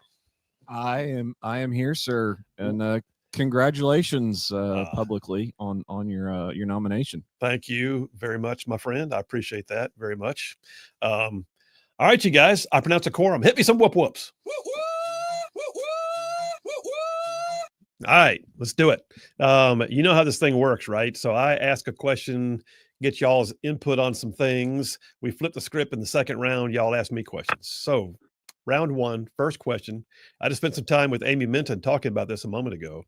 But the Southern Poverty Law Center, oh boy, the SPLC sponsored a town hall in Gadsden, right down the road from the studio, last night with a group that calls itself Read Freely Alabama. And their whole fight here was about trying to keep sexuality and transgenderism content in the children's section of libraries, to the extent that anybody who opposes it's called crazies. And they even at one point were talking about banning the Bible. I just want to get your random thoughts. Lee, you first. What do you got? I find it interesting because the Bible's in the adult section anyway. And yeah, there may be children's Bibles because, as Christians, as in conservatives, we understand that not everything's appropriate for children, which they seem to have a hard time grasping. And so when you see a children's Bible, it might be, pictures and depictions, but it's, they try to take things and present it in a not so scary way. We're certainly not going to be talking about Samson and Delilah with a bunch of kids, So I'm just saying there's age appropriate and then there's adult content, and they cannot seem to separate the two to save their lives. And this is also about conditioning. It's about making kids feel as if it's normal to talk about drag queens, which I had never even heard of until I got into college. They want to, make sure kids understand it's normal to question, oh, am I a boy or a girl today? Nonsense like that. They want it, but that is to condition them that this is okay, and that's where they're wrong. And by the way, before I go to Butters, what are your thoughts on the fact that it was the SPLC coming into Gadsden to help sponsor the event? Well, it doesn't surprise me in the least because they're such a corrupt organization that, I still want to know where the money's coming from and what's in the offshore accounts. But I guess, Morris D isn't going to ever answer that. No, not likely anytime soon. All right, Butterman. So the Gadsden Town Hall, SPLC, Read Freely Alabama, ban Bibles, transgenderism stuff in the children's section. What do you think? So I did a little searching on this Read Freely Alabama, and in full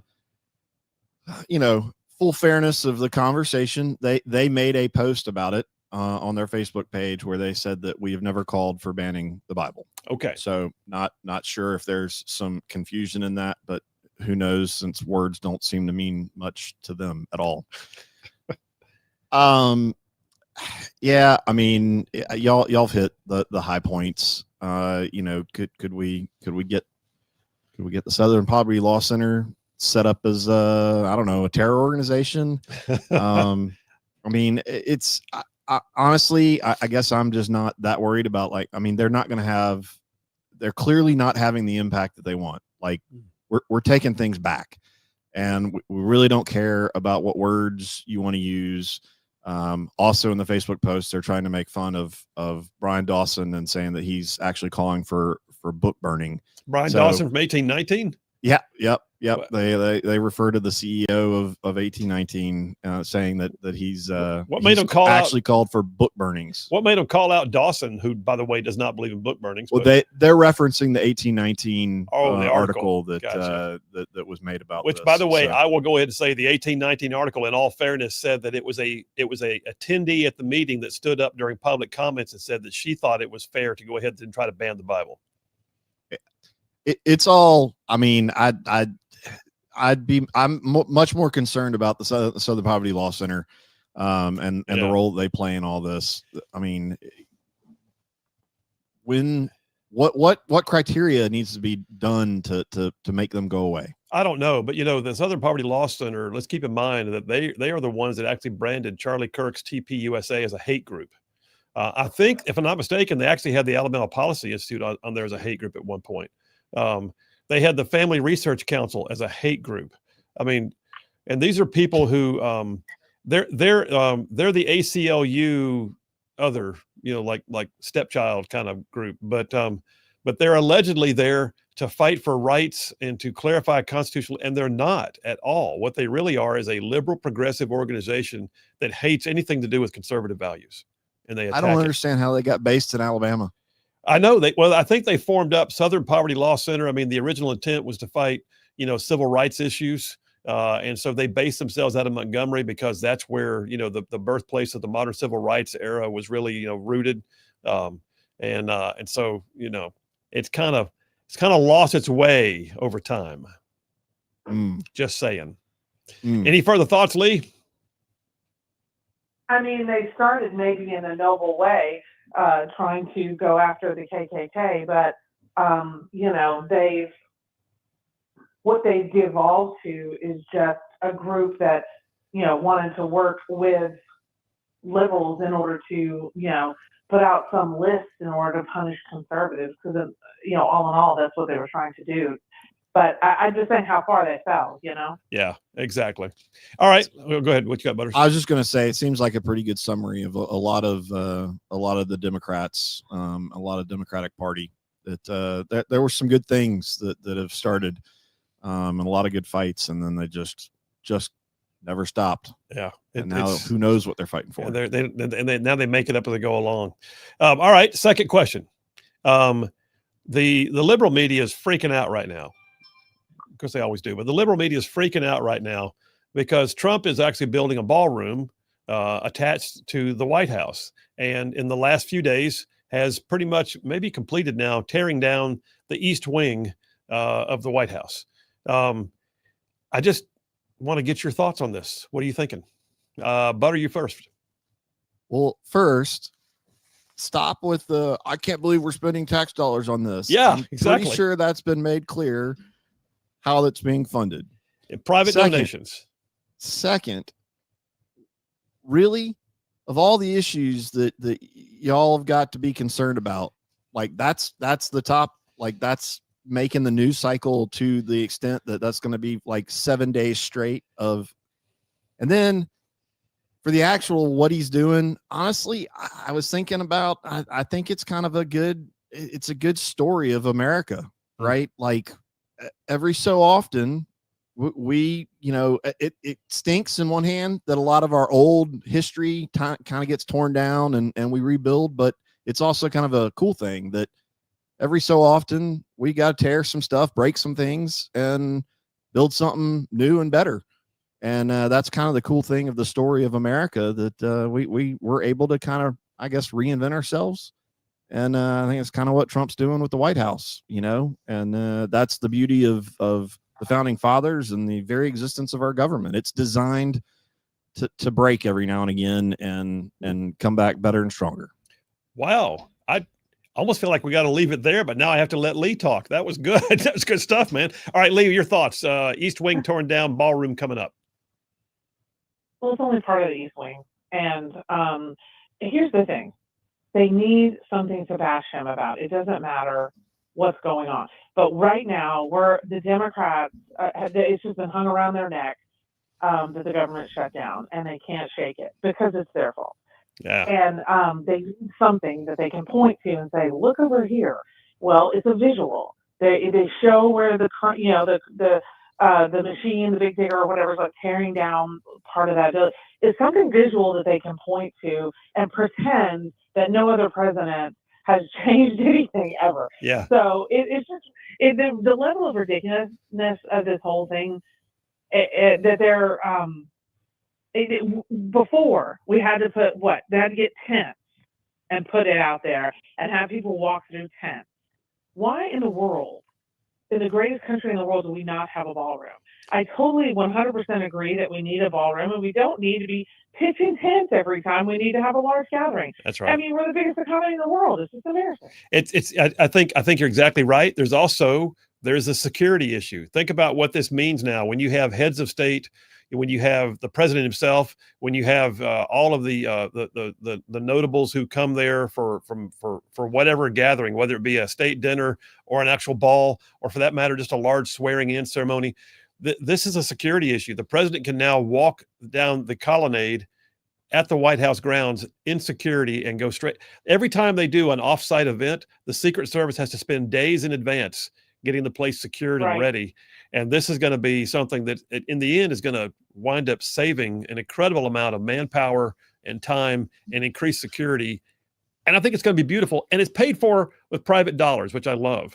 I and think everybody's trying to go ahead, Butters. I was just going to say, it's such an American thing, and it's such a Trump thing. And it's, hey, look, we got a problem. All right, I know a guy. Let's get it. Let's get it done. Let's fix it. I know a guy knows a guy. You know what I'm saying?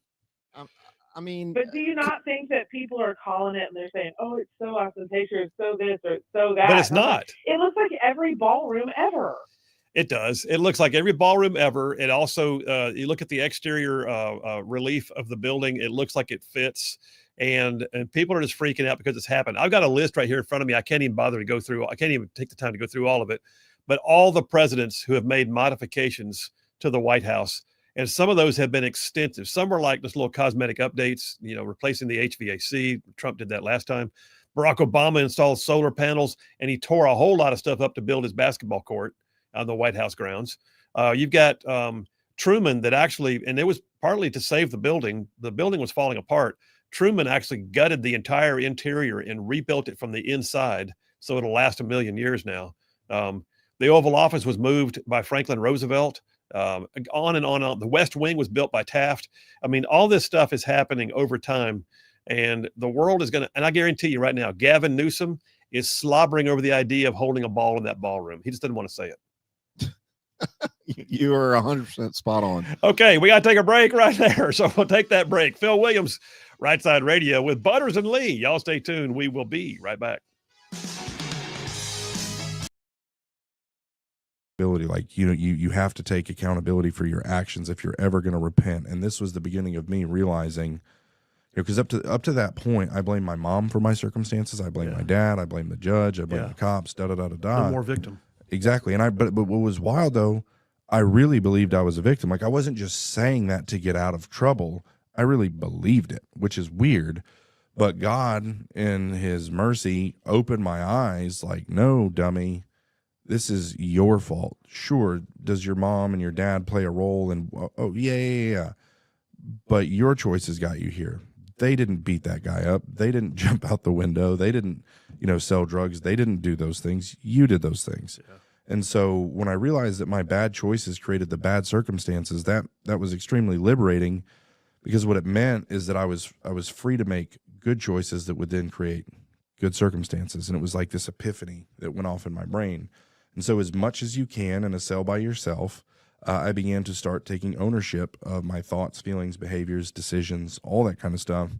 So much so that my family really began to because I would have a phone call a week. That's all they would give me. Not that I could call them every day on my hour out if I wanted, but my family would pick up the phone once a week.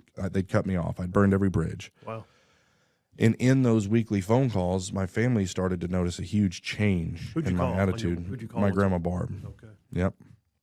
And I would call my grandma Barb, and usually it would be on Sunday night, and my mom would be over there, and my brother would be over there, and and so they'd pass the phone around or whatever, and I'd talk. But they specifically, my grandma Barb is like, something's changed in him. And everyone, and and a lot of people in the family told grandma she was crazy. You just got a soft spot for Brian, whatever. But she's like, no, I feel like something's changed. And Is that your dad's mom or your mom's that's mom? my mom's mom. Okay. Yep.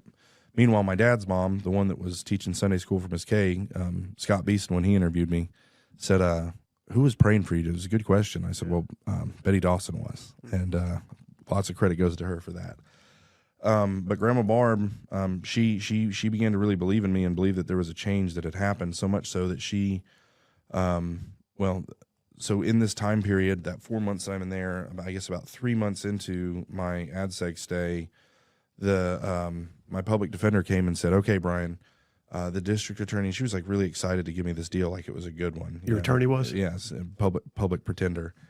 And she comes and says, Brian, this is great. If you sign this deal, you're only going to get 32 years with a crime of violence. And I'm like, amazing. When you're 23, 384 and 32, there's not a lot of difference, right? And so I was not real excited about that. So I called my grandma and I said, I'm going to prison for the rest of my life. Because the way it works in Colorado, it's way different than it is in Alabama. On a 32-year sentence with a crime and violence sentence enhancer, which is another way that you have a crime of violence, so they stack your sentences, then they aggravate it, and then they multiply it. So it's basically they're just going to throw everything they can at you if you go to trial. And she explains this to me. If you go to trial, this is what they can do to you. But I tell my grandma I'm going to prison for the rest of my life, and she reaches out to these attorneys. She's got a little bit of money. She doesn't got a lot of money. She's just reaching out to these attorneys. They're like 60 grand, 120 grand, 150 grand to represent, he's got 6 felonies. I'm underbilling myself apparently as an attorney. Yes. Well, if you get into criminal law and you got a guy with 6 felonies, you should probably charge him. But they're like, and she's like, well, I can't afford any of that. And I said, go talk to Jeff Barker. Jeff Barker's got a great reputation for being kind of an up and coming new lawyer who's just really, really good. And she goes and sits down with him and he's like, look, best I can do is $10,000. And if he goes to trial, I need another 10. My grandma says, I don't have another 10. He's like, well, he ain't going to trial, so I'm not that worried about it. Right. So he's like, okay, $10,000. And so he ends up becoming my attorney. And we're a little bit long for him. So I'm going to go into some of this because this is really cool. I've never told this part of the story in any media hits. And so, now I'm up against the wall when I try to retain this attorney. The next day, I've got to take my plea or I've got to go to trial. So they've got witnesses showing up for my trial that day. So if I don't take the plea, I go to trial. You're down to knuckle dragging. Knuckle dragging. And you're an attorney. You kind of know how some of this stuff works. Yeah. The judge says, you don't get a new attorney, buddy. No, he's not your attorney. Your attorney is this lady. And you either sign the plea or you go to trial. I'm like, my grandma's like, my new supposed to be attorney's like, and the public defender comes over and she's like, hey, I don't know how this happened, but one of the witnesses in the case got stuck in traffic or whatever, and she's not going to be able to be here. She has to get back to work. And so they had to delay it, and they punted for 2 weeks.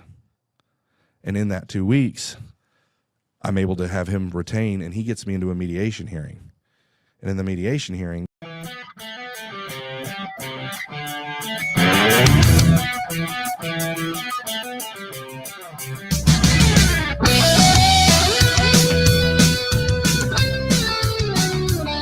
and we are back. Phil Williams, Rightside Radio, solid conservative and just plain right. Just making common sense like a superpower. All right, going right back to Butters and Lee. It's round 2 of Butters and Lee. This is where we flip the script. They ask me questions. I don't know what's coming. I wait to see with bated breath. Ladies first. Lee, what do you got for me? Well, I didn't get to congratulate you officially yet either. Thank you, my friend. And I wanted to congratulate you on your new move to U.S. Attorney. And my question is about that. Oh. How do you think you're going to make the most difference entering this office? Just from the start, how are you going to make a difference, and how is it going to change things in North Alabama? Wow. Holy smokes. The kind of question they probably ask me to avoid when I'm in the nomination process. Now, you know what? I won't speak to the idea of cases. I won't speak to the idea of who I anticipate could be. I have no idea. Grand jury proceedings are secret, so I don't even know what's out there in terms of grand jury world. Here's what I will say. I love the rule of law. I do. I love the Constitution. I consider myself to be an originalist, a strict constructionist. While I may not be the one interpreting the law because I'm not on the bench, I still practice that way as an attorney. I love litigation. I like fighting the cases. I like getting in the courtrooms myself, but I also recognize that I've got an amazing group of people that are already there. And so I look forward to the ability to have a team like that. That is all these folks in the U.S. attorney's offices are people that could be making a lot more in the private sector, but they chose to go after the cause. You know what I'm saying? So what I'm anticipating is that I'm going to be working with a group of people who know their role, know what they can do, but they're also doing it because it's not a get rich quick. They're doing it because they believe in the cause. And I'm really looking forward to being a part of that. Do I think it's going to make North Alabama better? That's my plan. I believe that conservative values and the leadership that I believe that I have learned and grown and fostered in my life over the years, that I can bring that to bear on the job. So that's off the cuff, but that's my thoughts on it, sister. Sounds good to me. Well, sounds thank like you. that's what we need. I appreciate it. Thank you very much. Hey, What you got, man? While you're on that topic, All could I humbly submit a request if you could pull some strings Oh, stop. when you get in there? You got Jeff parking from tickets? Indiana, can we get him a police escort daily back and forth on his trek? So, I'll just have to work on that. I just Jeff Rowe from Indiana needs a police escort so he can get through Nashville a little easier on the way down. I like it. And fix Butter's parking tickets too while I'm at it, right? Yeah, gotta prioritize things. All right. What other question do you have, Butterman? All right. So it's hitting the news all over. The little aircraft carrier heading down south. Is that the Ford Carrier Strike Group? That is. I just noted BBC. There's this U.S. deploys world's largest warship in escalation of drug trafficking. I just love the way they report on this stuff. So here's my question for you. What's your if you could issue the commander's intent, you could define, the commander's guidance. What's the defined end state you're given to the task forces and the joint forces that are getting after this? What are you saying to them? What are we trying to do here? Yeah, and I guess to take the language you just used, Butters just said commander's intent. As an Army officer, and I'm sure you did it in the Navy too, whenever we issued an operations order, you always started off with the commander's intent. And I got about a minute here, but I'll say this. I think the commander's intent here is very clear. It is to protect and preserve the people of the United States and our sovereign territory from enemies, foreign and domestic. And that includes now what has been named as narco-terrorists, not just narco-traffickers, but narco-terrorist organizations who seek nothing more than their own gain, whether it causes us harm or not. And they've done more to cause loss of life in the United States in recent years than any other terror organization in the history of the world. So I believe that what you're hearing is the commander's intent is to interdict those, to stop them in their tracks, to hopefully deter them from further action, but to stop them like cold with military force as needed to make sure they don't get their junk on our shores anymore. And if that means seizing assets, if that means blowing up boats, if that means taking planes down, if that means putting a JDAM in the middle of a drug lab in a jungle somewhere, I think you're going to start seeing that the commander's intent is very, very clear. All right. Love you both. Thank you very much. Butters and Lee, we'll have you back on again soon. Phil Williams, Rightside Radio. Y'all stay tuned for some JP on Sports. Folks, Phil Williams here. I want to remind you that Inspire Advisors is one of our sponsors, and they are doing amazing work. Look, I know this audience. You're the kind of folks who believe in standing up for your principles. You're good stewards of your resources. But what if the companies you were investing in don't reflect your values at all?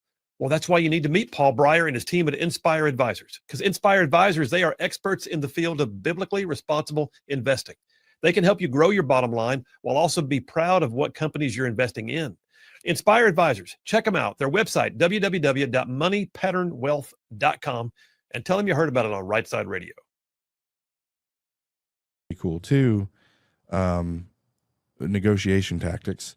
they were never able to. So what a mediation is, they have a retired judge. His name was Judge Toth. I'd be in one room with my attorney, is how it's supposed to work.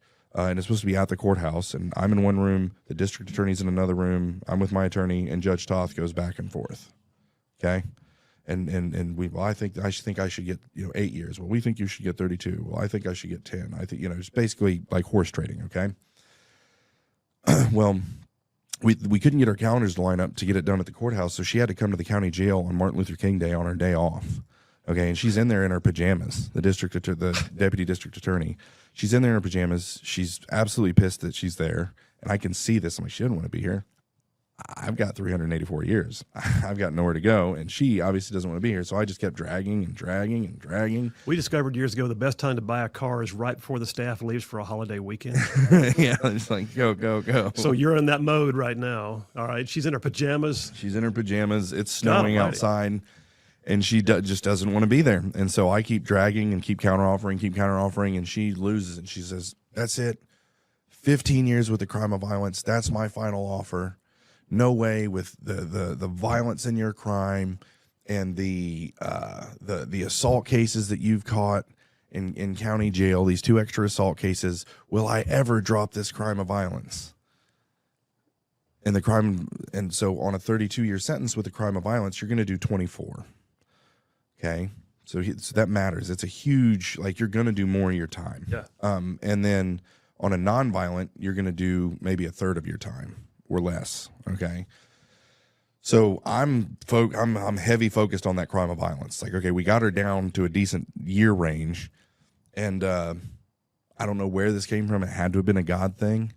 And I looked at my lawyer. I said, "You don't tell Judge Toth anything." I said, "You walk in there to that district attorney, go tell her that, my client doesn't want to end up in he wants to change his life. He doesn't want to end up in a maximum security prison with swastikas all over his face. He wants to change his life. He's willing to give you a year if you drop the crime of violence." And the way their thing works is like, "Oh, I get 16 instead of 15, cha-ching." And all of a sudden, all that, conviction about crime of violence just went out the window. So she got a trophy, basically. Correct. Yeah. And so I gave her the year, which is that's good for her.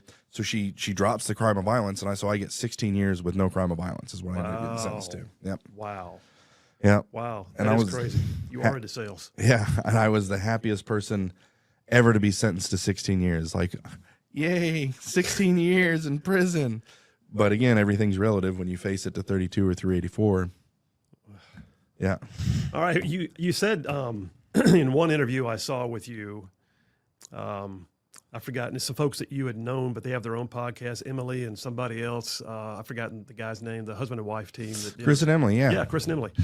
But at one point you said in that solitary confinement where you began having that epiphany about accepting responsibility for your own actions and you're not a victim of that, you felt like God had thumped you. But you still weren't there yet. Yeah. But then you started meeting and hanging out with a guy who, in your words, what I saw was he began to drop seeds of the gospel in your life. 100%. And was that in prison? Was that in county jail? Where was Prison. that? That was prison. Yeah. So here I am. God thumps me on the head and shows me it's my fault. Right. Shortly after that, I get into this negotiation hearing. Right. My heart's softened to the idea of God and him working in my life. Because he has been. Because he has been. And then I get 16 instead of 32, so now I'm looking at getting out in 5 years instead of 24 or never. So I knew God had moved. And so I'm like, okay. But I was always open to God. I always prayed to God. I always knew that God was real. I had some experiences in church growing up that were like bad experiences, but good experiences. I don't know how to really describe it. Like, these people had something that I wanted, but I also saw how judgmental and kind of hypocritical that they were. Yeah. And so I was just like, but I knew that God was real. And so I prayed. Like, when I was a kid, I prayed. Through my addiction, I prayed. When I was a fugitive, I prayed a bunch. And when I was in county jail, I prayed even more.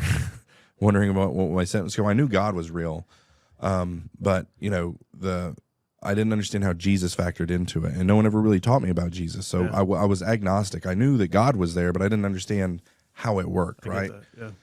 And so I get to the first prison I get to is called Huerfano County Correctional Center, which is in Walsenburg, Colorado. You go in there. You got in Colorado you wear greens, and so you got your greens on. and you've got a couple extra pairs of greens and a couple pairs of state issued underwear, like a cup and a spoon, and you walk into your unit and the thing slams behind you, and you're now in your unit that's got 120 guys in there. You're like, okay, what's about to happen? Because the new guy comes in, fish, fresh fish, and here comes this big, huge dude with a Semper Fi tattoo on his arm. Oh, former Marine, huh? Yeah. Yeah, well, always a Marine, they say. True. I've made the mistake of calling him a former Marine and been corrected 17 times. But he walks up and reaches out and shakes my hand. He says, "My name's Charles. I'm a Christian, and this is a faith pod." And so all the movies that were going off in my head about the doors slamming and someone coming up to stab me having to fight to see if I was tough, like there's all the things that I thought could have, would have, should have. But this big, burly, huge dude who definitely could have beat me up is like, "My name's Charles. I'm a Christian. This is a faith pod." That wasn't on the, on the bingo card. That's correct. We're not on the bingo card. Yep. And I'm like, okay, Charles, what is a faith pod? And he goes, "Man, we do discipleship in here. And, we do Bible studies. We do discipleship. And I take seminary classes on the weekends. And, we do praise and worship every single morning." And they did. And he's saying words you don't even know. Yeah, and I'm like, I have to get out of here immediately. That was my response to that. Put you in the cult ward. Get me out of here. You ever seen Happy Gilmore when? Anyway, there's the scene with the lady in the old folks home where she falls and get me out of here. But that's how I felt. I was like, I got to get out of here. But it's prison, and it turns out you. Alabama and Tennessee's syndicated news talk leader, Rightside Radio. Phil Williams here live in the Rightside studios. Man, we got the local, the state, the national, covering down on all the issues. And like the dude just said, solid, conservative, and just plain right. Well, welcome to hour number 3. Welcome to hour number 3 on a Friday. Well, so there's a Friday segment we do every week. And I'll tell you, it's sponsored right now for you by Inspire Advisors. Inspire Advisors, I'll tell you more about them in a few minutes, but the sponsor segment we do is called JP on Sports. All right, so in case you didn't already know, JP is like a guru on sports. I'm talking about all things sports. Name a sport, he can do something on it. So JP on Sports weekly. He also, oh, by the way, does it in 2 segments. The first is called the 3 and Out. We do the top 3 stories as he sees it. Then there's the 2-minute warning. That's 2 minutes per story running through the final segment. By the way, he has the best sound effect of all of them, courtesy of sorority girls at Auburn. Hit it, man. JP on Sports! All right, JP on Sports. So, 3 and Out. Number 1, what you got? Well, we'll move through the first 2 pretty quickly here, since the third one's the meatier one, the meatiest one. But college football, great SEC weekend. Bama at South Carolina, Auburn playing Arkansas, Missouri and Vandy, Ole Miss and Oklahoma, Texas A&M going to LSU. If you want my upset pick of the week, I think LSU comes up with a win against Texas A&M at home. But the Bama-South Carolina game as well has got some eyeballs, considering Alabama just came off a big win against Tennessee, going on the road to South Carolina against a South Carolina team whose record is probably a lot worse than South Carolina actually is. So there's been some worry that the Alabama will overlook South Carolina on the road.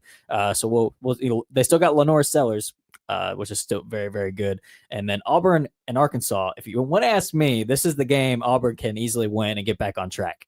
But also, I think you stated it earlier that there's not much expectations from Auburn fans so far right now. Hugh Freeze has been on the hot seat, so we'll see. We'll see if he can get things back on track with an interim coach, Bobby Petrino at Arkansas. But this is the game that if they're going to have a get back, get right game, it's this one. So.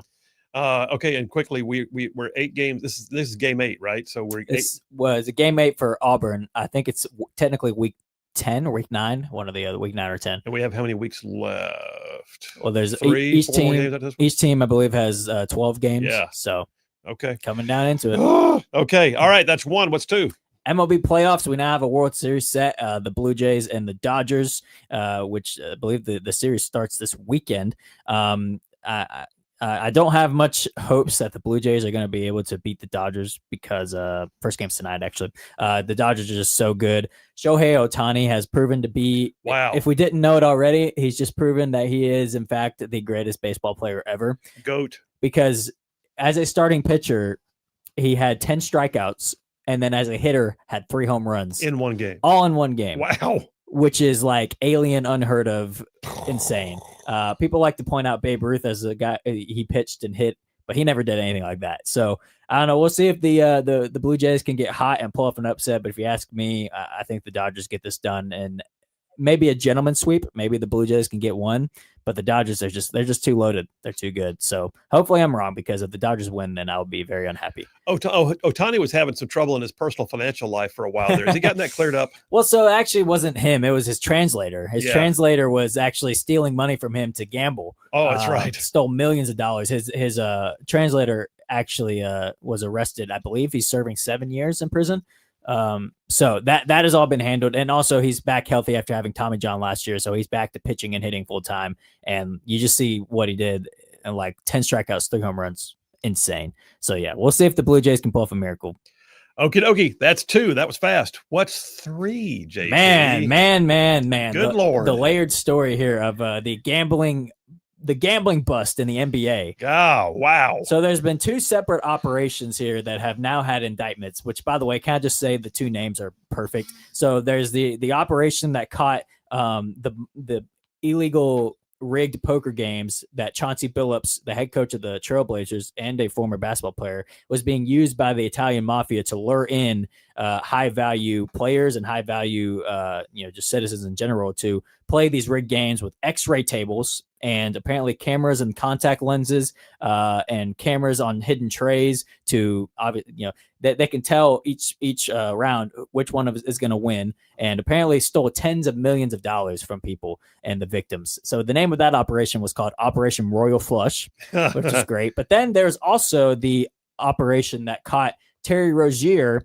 for apparently rigging games. And so there's one game in particular in question where he went out early in the game, 9 minutes into the game, with a foot injury, when he apparently told others beforehand that he was going to be going out early in the game and to bet the under on all of his statistics. So wow. the winnings were then $200,000. And later that day, after the game, a truckload, or it was maybe not that same day, but nonetheless, a truckload of $200,000 went to Terry Rozier's house, and he profited off of leaving the game early. And I'm seeing here footage from the game of him grabbing his foot, and then he soon left the game. So that operation, by the way, was called Operation Nothing But Net. So Operation Nothing But Net. So 2 great. Well, they netted him. Yes, they did. 2 great names, but it's insanity, because apparently this has been a year-long investigation. And just now, the first day of the NBA was the day before these indictments happened.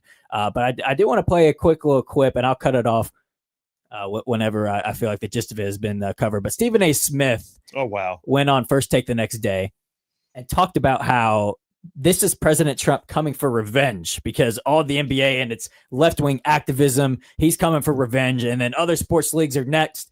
So I'll let Stephen A. say the rest. Times, for one incident after another, have I said Trump is coming. He's coming. I'm going to say it on national television again. What? Bad Bunny is performing at the Super Bowl, and all of a sudden you hearing ICE is going to be there, looking to engage in mass deportations. The Super Bowl, disrupting things. Big night for the NBA. Wembanyama put on a show. That has now been smeared because we're talking about this story, okay? Remember, Trump has a long, long history connected to the world of sports because he had those casinos. Where do you think folks were coming half the time? I'm not talking about individuals. I'm talking about the culture.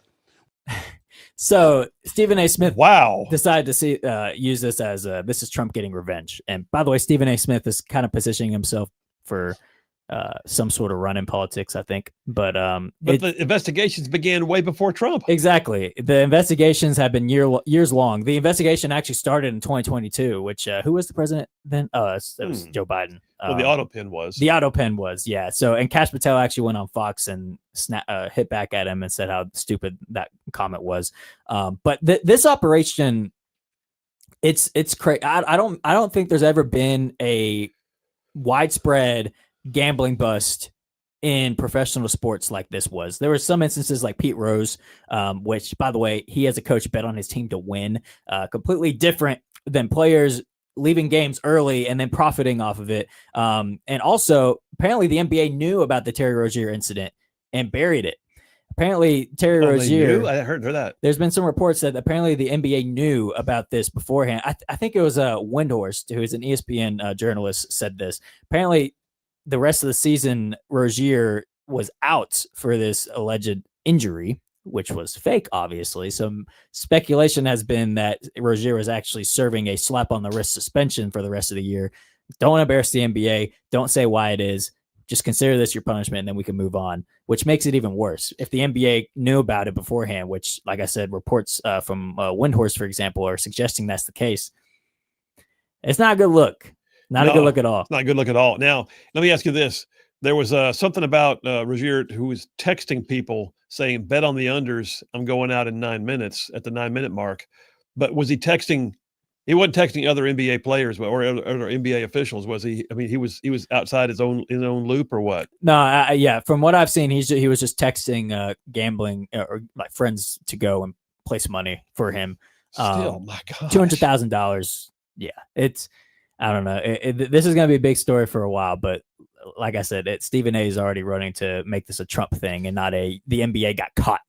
What's the status of he and what's the Trailblazers coach name again? Chauncey Billups. What's the status? Are they on suspension right now? Or are they? They are on unpaid leave currently. Yes. Oh, so wow. while the justice system does its job, so we'll see. Well, I'll tell you what, we've got a sound clip that we'll do later after the next break. If we have time, we'll do it. Charles Barkley had some thoughts on this. He took issue with one of his fellow commentators who was trying to kind of play this down as like, it's a gambling addiction. And no, he wasn't going there. But he also pointed out in those comments, Rozier was making $26 million a year. Why would he do this for $200,000? Yeah, he got $200,000, but he was making $26 million a year. So what's the deal? That's like what? A month of his normal paycheck, $200,000. Like that's not even a month. Yeah, I mean, think about it. He's making $2 million a month to get $26 million a year. Good Lord. All right, that's it. That's the 3 and Out. That's round 1 of JP on Sports. You guys, what a story. We come back with the 2-minute warning. I had to think. We'll be right back. There. Who knew? And so I was stuck, and it was a good thing. And Charles really just became my friend. He didn't browbeat me. He didn't, he wasn't over the top. He was my friend, and you get in there, you don't have coffee, you don't have soups, you don't have, sweats, you don't have any of that stuff. And so he gave me, all those things. Like, here, you need some of this, you need some of this. Hey, if you need anything, let me know. So he just became my friend. And his conversation would turn to a subject or a situation. He would kind of Socratically ask me questions. He would weave Jesus into it. And he would weave Christ into the questioning and say, have you ever thought about this? Have you ever thought about that? And I remember one of the funniest ones he did was, this is pre-saved Brian in prison, okay? And I'm talking about, girls and having sex with girls and all this other stuff.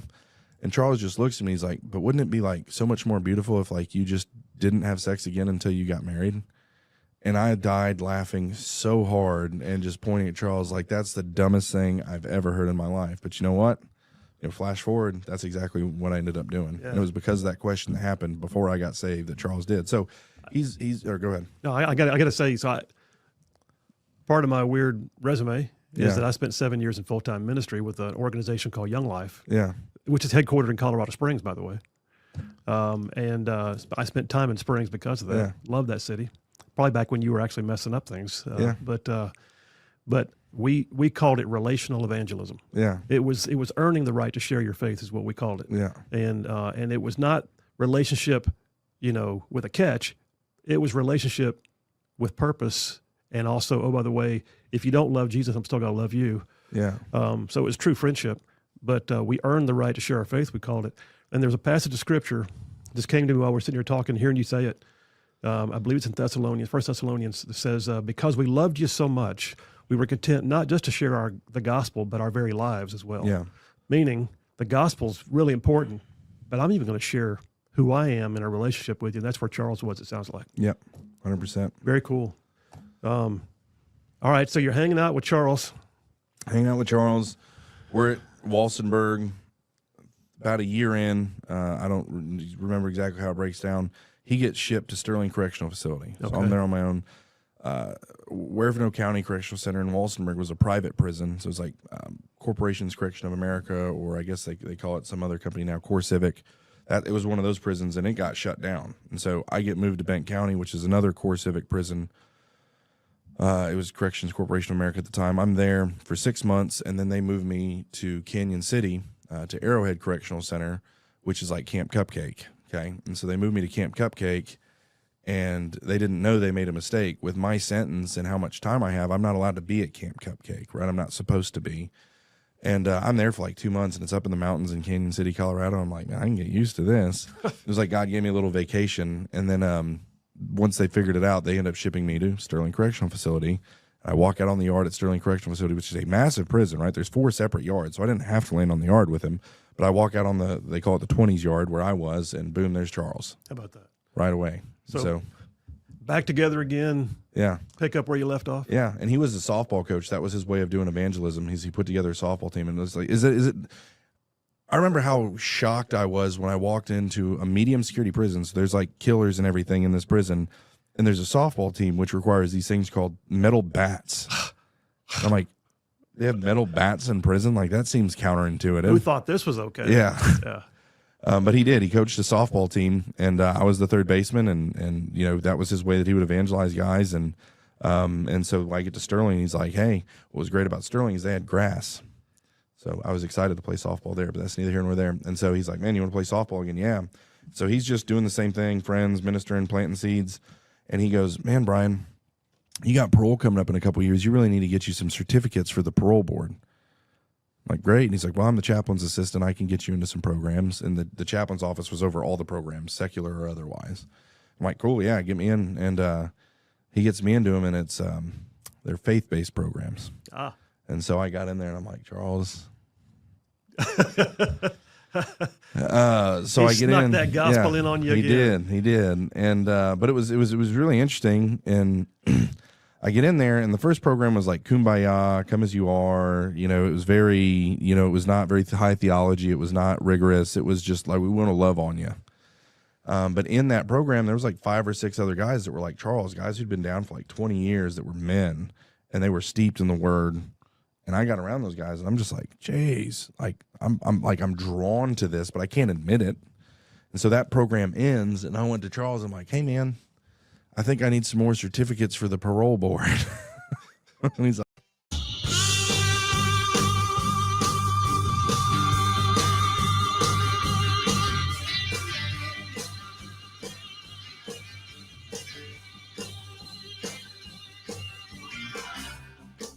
And we are back. Phil Williams, Rightside Radio, solid, conservative, and just plain right. Just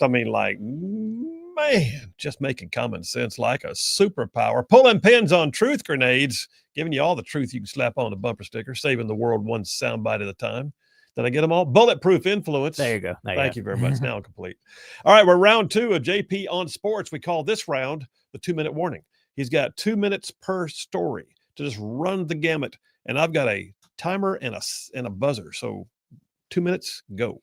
Well, this just adds to the credibility of Auburn fans and their disapproval of the officiating in their games so far this year, because veteran SEC official Ken Williamson has been permanently suspended, aka fired, from officiating conference games from after the Auburn-Georgia game, which he was the head official of. If you remember, that was the game where there was a lot of controversy from the quarterback Jackson Arnold for Auburn.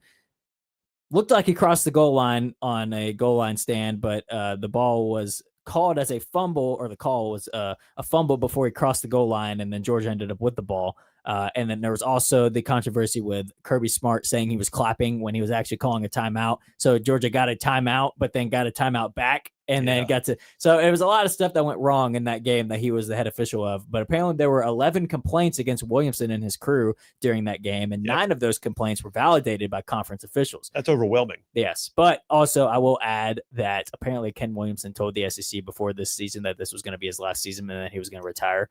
So well, guess what? He's retiring. He got an early retirement from that. But it was just, I think it was not only the missed calls. I think it was how they went about it. I think they could have probably been a bit more, open to because there was footage of the Auburn AD on the field, getting in their face, and Hugh Freeze following them to the locker room, getting in their face, and they were just kind of giving them the cold shoulder, not even talking to them. It probably could have been done a better way. So I think that's what a lot of those complaints were. There was probably a lot of stuff other than missed calls. There's probably them being rude, not being very professional as a crew, which probably led to this early retirement from Ken Williamson. But like I said, that on top of the Oklahoma game where the SEC came out and said that they got that call wrong, the trick play that was a touchdown that shouldn't even happened. Man, Auburn's gonna have one go their way eventually. I just hope it's not the Iron Bowl. Well, I hope it's not the Iron Bowl. I mean, I hope it is the Iron Bowl, but I hope we don't wait to the Iron Bowl to have one go our way. That's right, yeah. All right, that's you came in. Oh, I forgot to tip the. Okay, you actually went overtime on that one. Holy cow! All right, reset the clock. Go. So this is a crazy story. Another instance of college sports and where we're at right now. Apparently, G League players, which is the G League is the NBA's minor league. Apparently, G League players are now being recruited and coming into college sports after playing several years in professional basketball. So apparently, this Louisville, I believe, was the team. Yeah, Louisville signed London Johnson, or he's now committed. He's yet to be signed, but he is 21 years old and spent last season in the G League with the Maine Red Claws.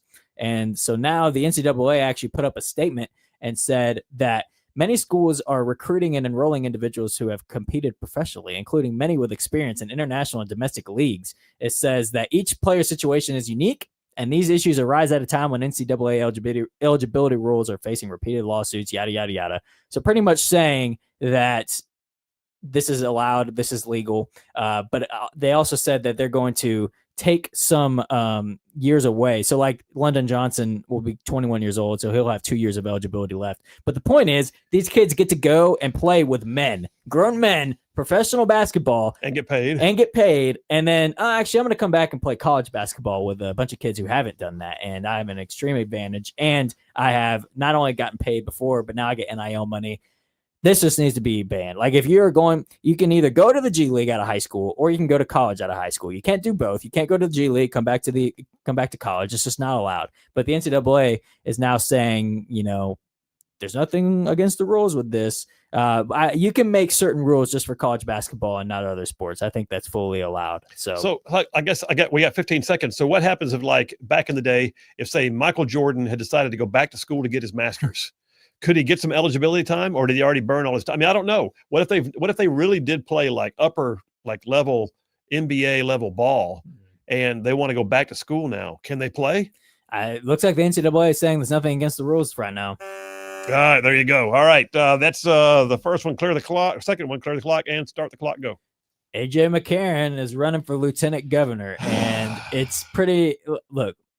Think about this. We could have a Tommy Tuberville, AJ McCarron, governor and lieutenant governor, Auburn football coach, Alabama quarterback, and then potentially Paul Feinbaum running for Senate. I think college football just means a little bit more in Alabama than other states if these people are entering politics. But like listen, Wes Allen is. We talked about this yesterday. That Wes Allen is a great candidate. He's a great candidate. He is the front runner and should be the front runner because he's got a conservative street cred to fall back on, and he's been there, done that, and he should be the front runner. Like I said, the question is if AJ McCarron were to somehow pull off a win, and then there's still some time before the election, a lot of time, but if he were to somehow pull off a win, I think that sends a message in terms of it doesn't even matter about your political street cred. It doesn't even matter about your conservative background. If you're a name ID guy and you play college football, if you play college sports in Alabama and everybody knows your name and everybody likes you, that's really all that matters in state politics, apparently. And I wonder if that's, I don't know. Personally, I worry about these guys. And I'm not saying this is the case with AJ McCarron, but there's an Alabama deep state. And I wonder if these effective candidates like Wes Allen, other folks out there, if they see these effective candidates that are going to be possibly put in certain positions, and guys like AJ McCarron are then recruited to go into the race so that they can go in, and then AJ doesn't know much about politics. We'll tell him what to do. We'll tell him how to go about things. He'll do things the right way. He's a good candidate. Wow. Well, we'll see. But I heard the other day too, he just registered to vote for the first time. That's a bit unusual. That was JP on sports. We blew through it, and we didn't even get to the last buzzer, but you were almost there. Good stuff, man. All right, Phil Williams, Right Side Radio. Y'all stay tuned. We'll be right back.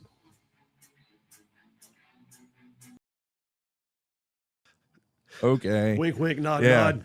And so he gets me into this next one. Well, it was very high theology, and it was very rigorous, and it was very much, this is what the Word of God says. It's called The Truth Project with Dr. Del Tackett, which is Christian Worldview and Apologetics. I got it written down. I was going to ask you about it. So good. Like, I highly recommend everything Del Tackett does. Everyone should just go and look at all of it. I mean, he did Answers in Genesis. He does The Truth Project. He's got, so many great things. Watch, but what this one is Christian Worldview and Apologetics. You come in, you watch an hour-long video, and then you have an hour-long table discussion afterwards. And I would watch the hour-long video that was, this is what the Word of God says, this is this, but it's like applying it to creation and politics and culture. And it was giving you a base. Yeah. And it was so and good. Worldview, yeah, so good. But when you're not a Christian, it's not so good, right? And so I'm like, this is bullcrap. I hate this. You guys are stupid. And I did. I told those guys at the table, if you believe this crap, you guys are idiots. You're stupid. And I always tell people, it's like, just because they're Christians doesn't mean they're not convicts, okay? And so, like, you tell someone, even us, like, if someone came up and, like, put their finger in our face and said, you're stupid for believing Jesus, I don't know. I hope that I wouldn't punch him in the face, right? But so here I am in prison doing just that, and Charles is just done. He's just, like, throwing his hands in the air. He's like, oh, my gosh. And so this goes on for, like, 2 or 3 weeks where I'm, like, full tilt arguing with these guys. And we walk back to the unit. And, so here's the education building, our unit's over here, and there's a sidewalk that you got to walk around like that. And we're walking back, and we get to about right here, and Charles just looks over at me, and he says, Brian, why don't you give him a chance? Why don't you give him a chance? Jesus being to give him a chance, right? And for whatever reason, in God's sovereignty, as I look at it, that was the moment, okay? And all my guard, all my, defensive mechanisms, for whatever reason, I just said, okay. And kind of as I said earlier, I knew God was real, but I didn't understand Jesus. And he's asking me to give Jesus a chance, not God, but Jesus, which was different. And I said, okay. So I went back to my cell and prayed, as I often did. And I said, God, if I need to believe this Jesus character was truly your son, these were my problems with Jesus, okay? And it turns out they're pretty big issues. Said, if this Jesus character was truly your son, that he was born of a virgin, that he lived a perfect, I'm scoffing as I say all this, I'm like, he lived a perfect life, that he died and his death did something for me, and that he rose from the dead. God, if I need to believe that to be okay with you, I need you to show me something, because I'm having a really hard time with this. So I go to sleep that night, and I have a horrible, horrible nightmare. I mean, it was a crazy nightmare, and I still remember, like, a lot of it, which is crazy, but it didn't make a lot of sense what was happening in it, like flashing faces. It even felt demonic. Right. Well, and it probably was. Yeah. And I'm falling off of a cliff at the end of it. And right before I hit the ground, I wake up, like when you're falling in a like dream. real life wake up. Yeah. Okay. Like wake up. Whoa. And the only thing I can see, it's completely dark in the cells. And we have those old red digital clocks. Right. And so the only thing you can see in the room when I wake up is the red digital clock. And it says 3:16. Huh. And the only Bible verse I've ever known my entire life is John 3:16. And it just, boom.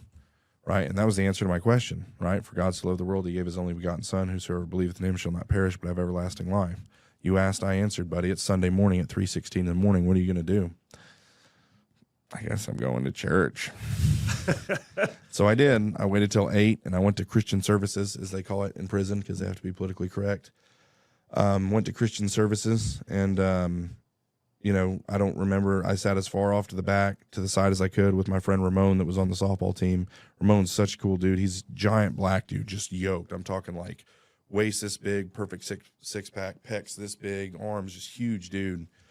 And I had this thing where, and it was a problem in prison. It's the Ned Flanders Christianity. I don't know if you know what I mean by that. If you ever watched The Simpsons, Ned Flanders. Oh, yeah. Okay, so like okie diddly okie doke, it's like this soft kind of weak, effeminate, gay, thing. Like a lot of Christians, they're like nicer than God and holier than Jesus. You know what I mean? It's just a weird thing. And so I always rubbed me the wrong way. But here's Ramon, this dude. Like, anyway, I'm not gonna like.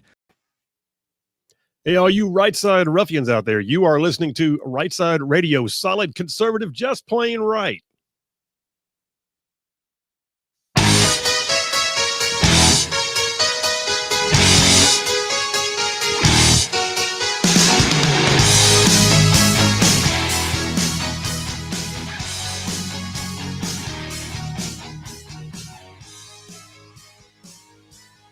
And we are back. Phil Williams, Rightside Radio, solid, conservative, and just plain right. Just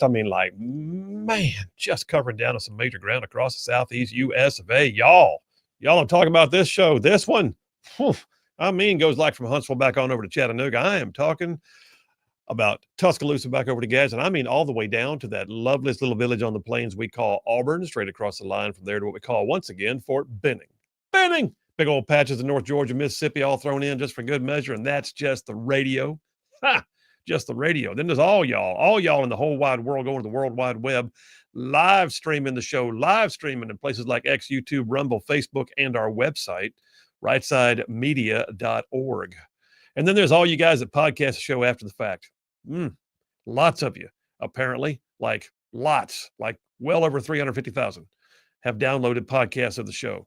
So that being said, you guys, we can see it. We know where you are. We can tell that you're out there listening to the show and you catch it in a variety of different ways. I will just say thank you very much. The only reason why we get behind this microphone on a daily basis is because of y'all.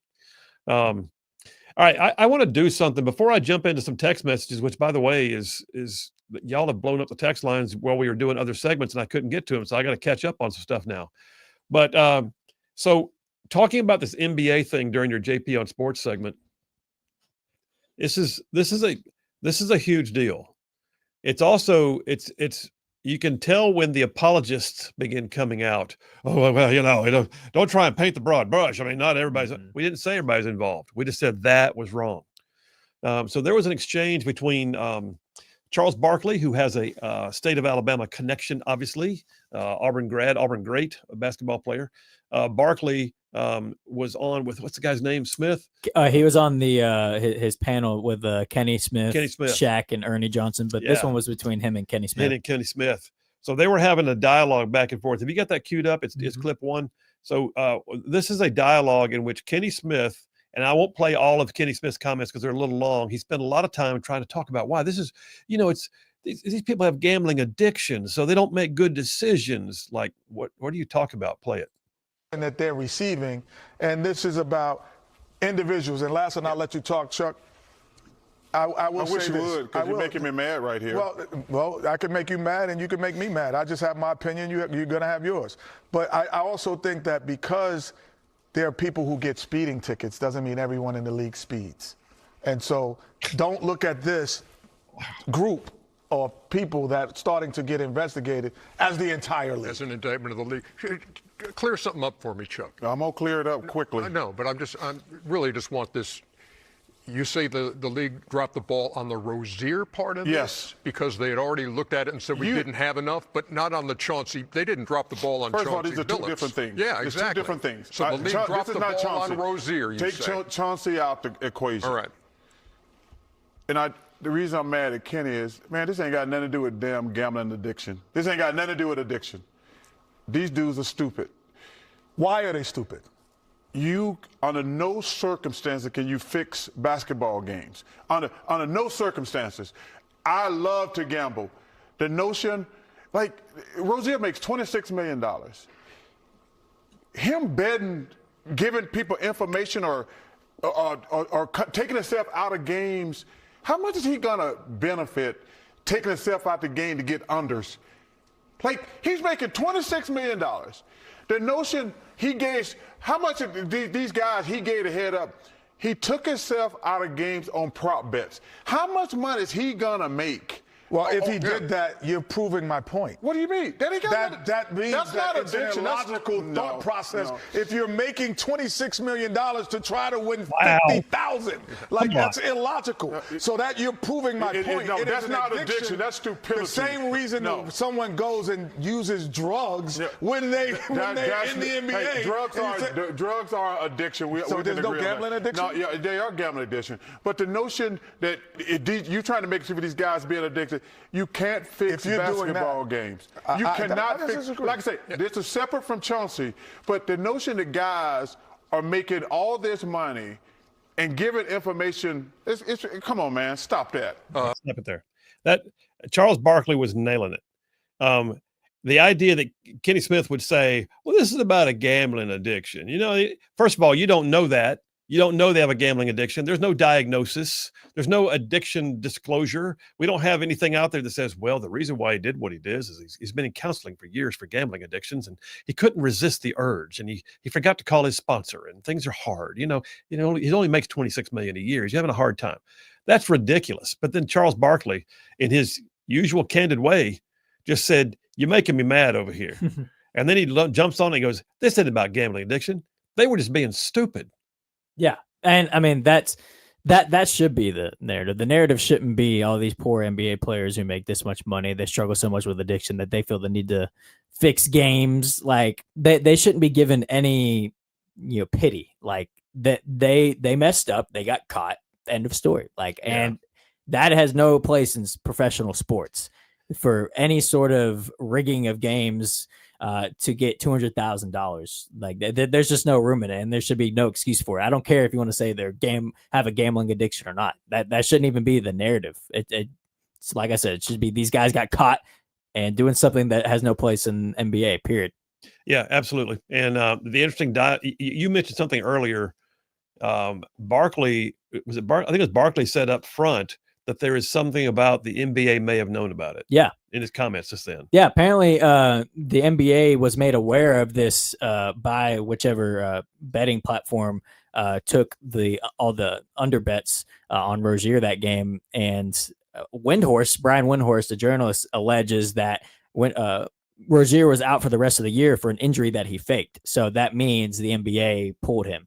And, like I said, there hasn't been any confirmation of that, but Windhorst is a pretty solid journalist, incredible journalist. So he's saying that was Rozier's punishment. Just go off, say you're out for the rest of the year with an injury. That's your punishment. We can move on.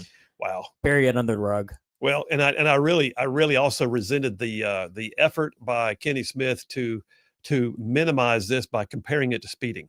Yeah, exactly. Say if somebody's speeding, the whole league speeding. Did you just compare this throwing of games for gambling purposes with a speeding ticket? Yeah. I mean, my God. Well, I mean, when a coach and a player got arrested in separate gambling probes, I don't know. That seems like a problem. It seems like we have a problem there. It does. It does. Okay, we wanted to play that clip for you because I thought that Barkley, first of all, Barkley's an Auburn guy.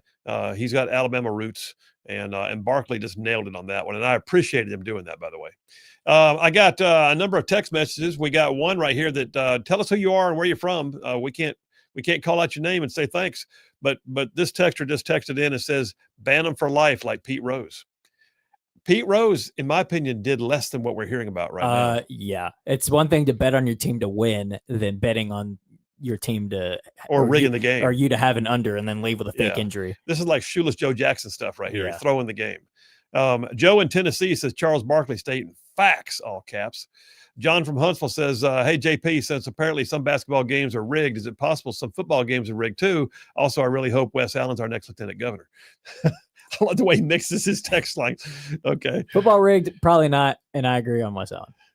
There you go. Dave from Decatur says, Pete Rose, anybody? Yeah, exactly. There you go. Mark from Decatur says, about 12 years ago, I was on a grand jury in the Northern District of Alabama. We had to meet in Birmingham 3 to 4 days every month for 6 months. We only no-billed one case we had. It was bank fraud. Bank fraud. He said we had bank fraud, post office theft, felons in possession of a gun, arson, bombing, illegal reptiles being brought to Alabama, child porn, slavery, terrorism, and fraud in the military. You will have your hands full, Phil. Yeah, I suspect that's true. And interesting dynamic here is the Northern. So for those who haven't heard, I've been nominated by President Trump to be the next U.S. attorney for the Northern District of Alabama. And I'm honored by that, blessed by that. And we look forward to the confirmation process and the opportunity to take the role. But I will tell you, too, for those who don't know, the Northern District of Alabama is actually considered a large district. It's one of the larger of the federal districts, has 31 counties, millions of people, 2 major courthouses in both Birmingham and Huntsville, 2 offices. And it also now has, I believe it's the second largest DOJ presence outside of Washington, D.C. at Redstone Arsenal. So a lot of high profile, a lot of things happen in the Northern District of Alabama. And there's also national security issues, if you think about it, with Redstone. So that's anyway, I'm excited. I'm honored. and I look forward to taking on the role. Larry from Decatur says, Phil or JP, can you tell me where I can get the article you quoted from When They Came for Me? There was no one left to defend me. Yes, I can. My monologue, which I don't have in front of me, the man's name, look it up this way, Larry. The man's name was Martin Niemöller, which is spelled Niemoller, Martin Niemöller. When you look him up, just type in Martin Niemöller, When They Came for Me, and you'll find it. And it's an amazing text, but he was a Lutheran, I believe, Lutheran pastor in Germany pre-World War II. And his biggest regret was not speaking out when the Nazis began to do the things they did. And when he finally did speak out, he was jailed, actually in a concentration camp. I think he was in Dachau at one point. Survived the concentration camp and became someone who traveled the world speaking out about speaking out. It was great. Larry, thanks for that. Martin Niemöller, look him up. You will find all you need there. JP, if you find a link, did you already put it on there? Yep. Okay. JP sent you the link. I talked. He worked. Ken from Decatur says, Vince, how do you pronounce his name there? Coglianese? Yeah. He's the guy that replaced Bongino. Right. Vince Coglianese thinks the president might actually be updating or modernizing the White House bunker. That's possible. Who knows? All I know is we're also going to have a ballroom. So there you go. Alice from Prattville is our new texter from today. And she has another text says, or did I read that one? It's a duplicate. Oh, it's a duplicate. I already read that one. Okay. Coming back. Michael from Moore's Mill says, any truth to the claims that 6 trees were cut down, one supposedly planted in honor of Teddy Roosevelt for the ballroom? I have no idea. I don't know that for a fact. I can't tell you. John from Minor Hill, Tennessee says, the press didn't seem to make such a big deal when Bill Clinton installed a stripper pole. Moving right along now. Scott from Decatur says, the White House is a history-making entity, not a history-preserving structure. The Dems can go build a museum. There you go.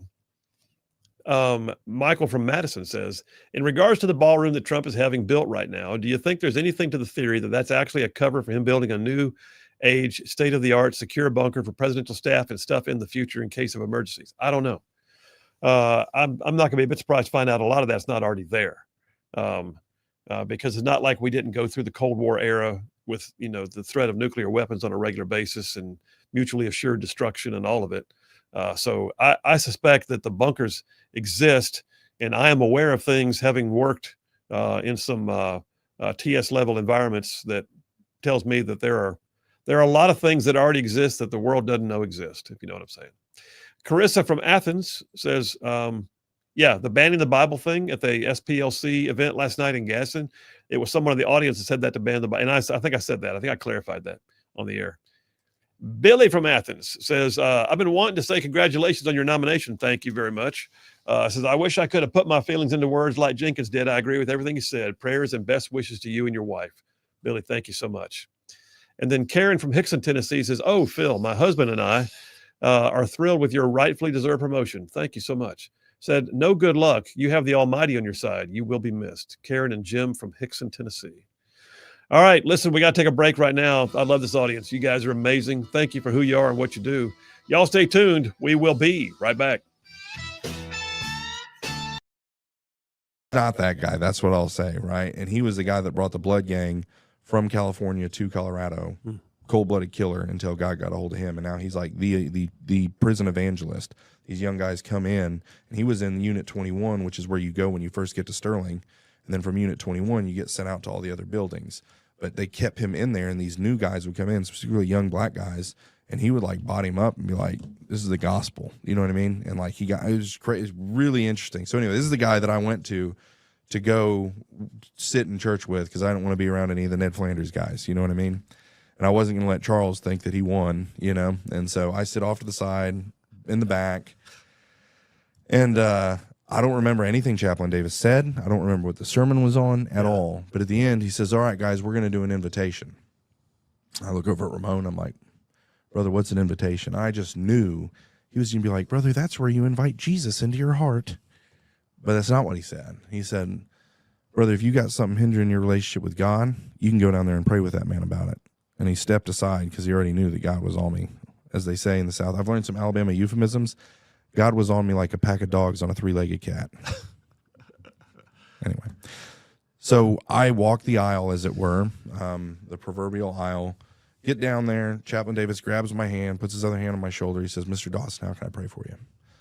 So look, chap, I'm not here to make any decisions. I just want to pray that God would soften my heart so the truth can come in, because I feel him working on me, but I'm fighting him with everything I have. And we get done praying, and he's just got tears pouring down his face. And Chaplain Davis is not a tears down the face guy. He's not a hugger. He's not a crier. He's just, he's a man, like, and again, I'm a man and I hug and I cry, but like he's not that kind of man. And to see him weeping in front of 130 inmates, I was like, what just happened? And I count that the moment that God saved me. And so I leave there, and Charles gives me a Bible, Thomas Nelson, New King James Bible. Here you go. And I said, start reading the story of Joseph. And so I get back to my cell, and I start reading the story of Joseph, and I'm hooked. I can't get enough, feasting on God's word. And that goes on for about 9 months. It went on long past that, but about 9 months into me feasting on God's word, really just being shaped and molded by his word, loving it, feasting on it, it changing me. Mm-hmm. About 9 months into that, I look around, and all my friends in there have pen pals. They've got some girl they're writing, right? Yeah. And I'm just like, let's see. So I call my mom. My mom was running a Facebook page for me, and so what that looks like is she logs in, but like the account she logs into has my picture on it, where I'm not in prison. That's my bait. Look, I'm not in prison, but I really am. And so she's running this Facebook page. So your mom's catfishing for you. She's catfishing for me, yeah. And we were very unsuccessful at first, and so I say, basically, like, look, don't reach out to these girls. They're from my bad past. It's cool that your mom was doing that for you. Yeah, absolutely. And so we reached out to all these girls that were like healthy and went to college and like, weren't drug addicts. Well, I don't know if you know this about healthy girls who aren't drug addicts. They're not real big on writing guys in prison. Like, so those, you have to pick one or the other. You can either have the unhealthy girl that'll write. I've never studied that, but I can yeah, imagine it. Yeah, Yeah, no, okay.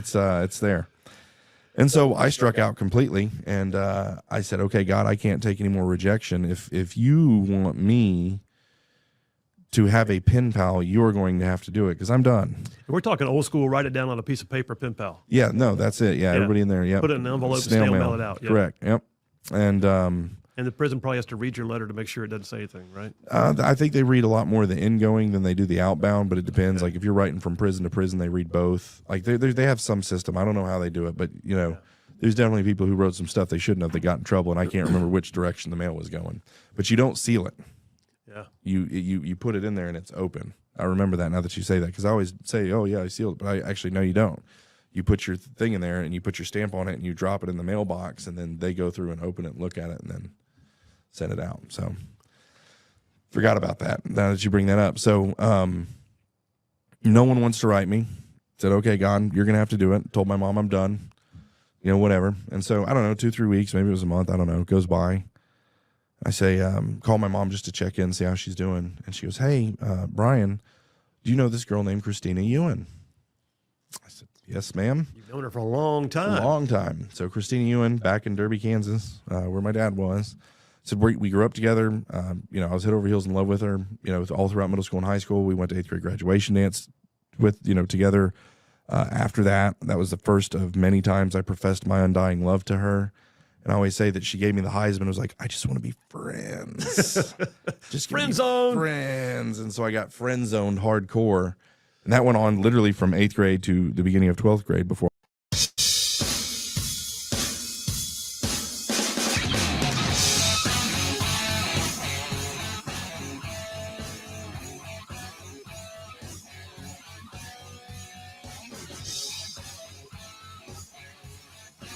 And we are back. Phil Williams, Rightside Radio, solid conservative, just plain right. Just making common sense like a superpower. Yeah, here we are closing out on a Friday afternoon, you guys. Listen, I'm just telling you, you're going to have a great weekend. I know you are. I got grandkids this weekend, man. I am fired up.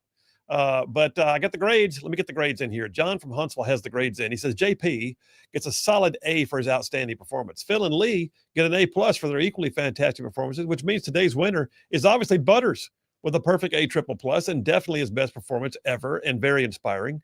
Congratulations. You are the champion. By the way, JP, if South Carolina beats Alabama, I will never say college football is rigged ever again. Having said that, enjoy your Alabama victory tomorrow. LOL. John. This guy. I know what he's doing.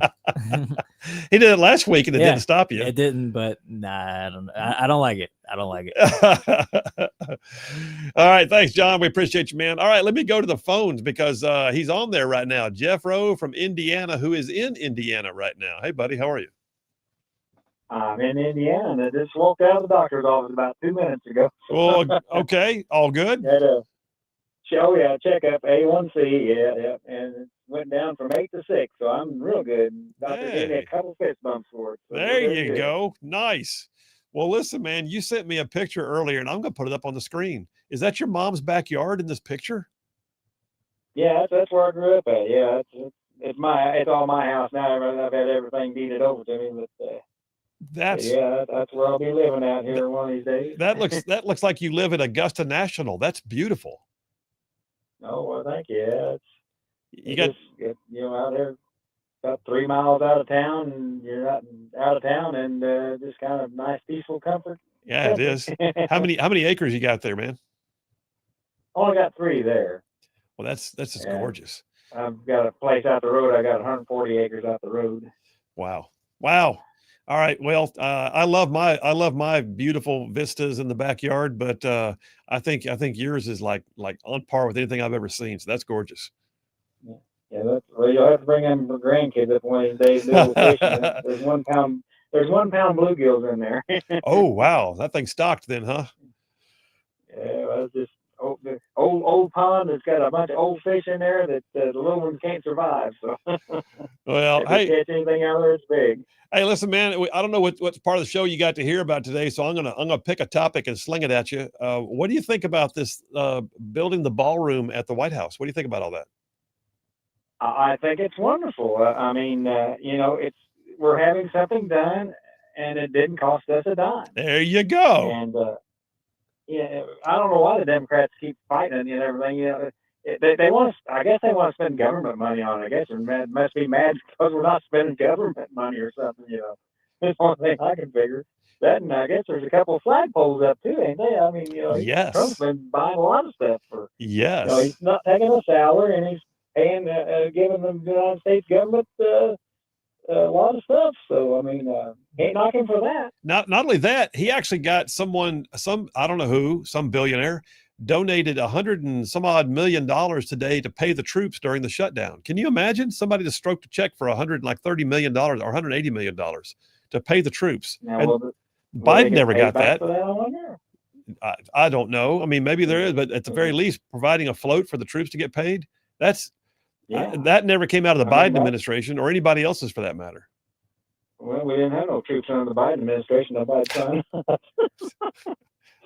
They were too busy worrying about whether, Sally had 2 mommies and everything else in the barracks. It's just unreal. Yeah, if he's going to be out in the trench with a dress on or something, I guess. I don't know. Well, anyway, me personally, I think the ballroom is a great idea because I said earlier on the Butters and Lee segment, it's not just about the need for a place to do this that represents America well, but it's also a security issue because every time they go and do an event off-site, the Secret Service has to spend days in advance getting it ready.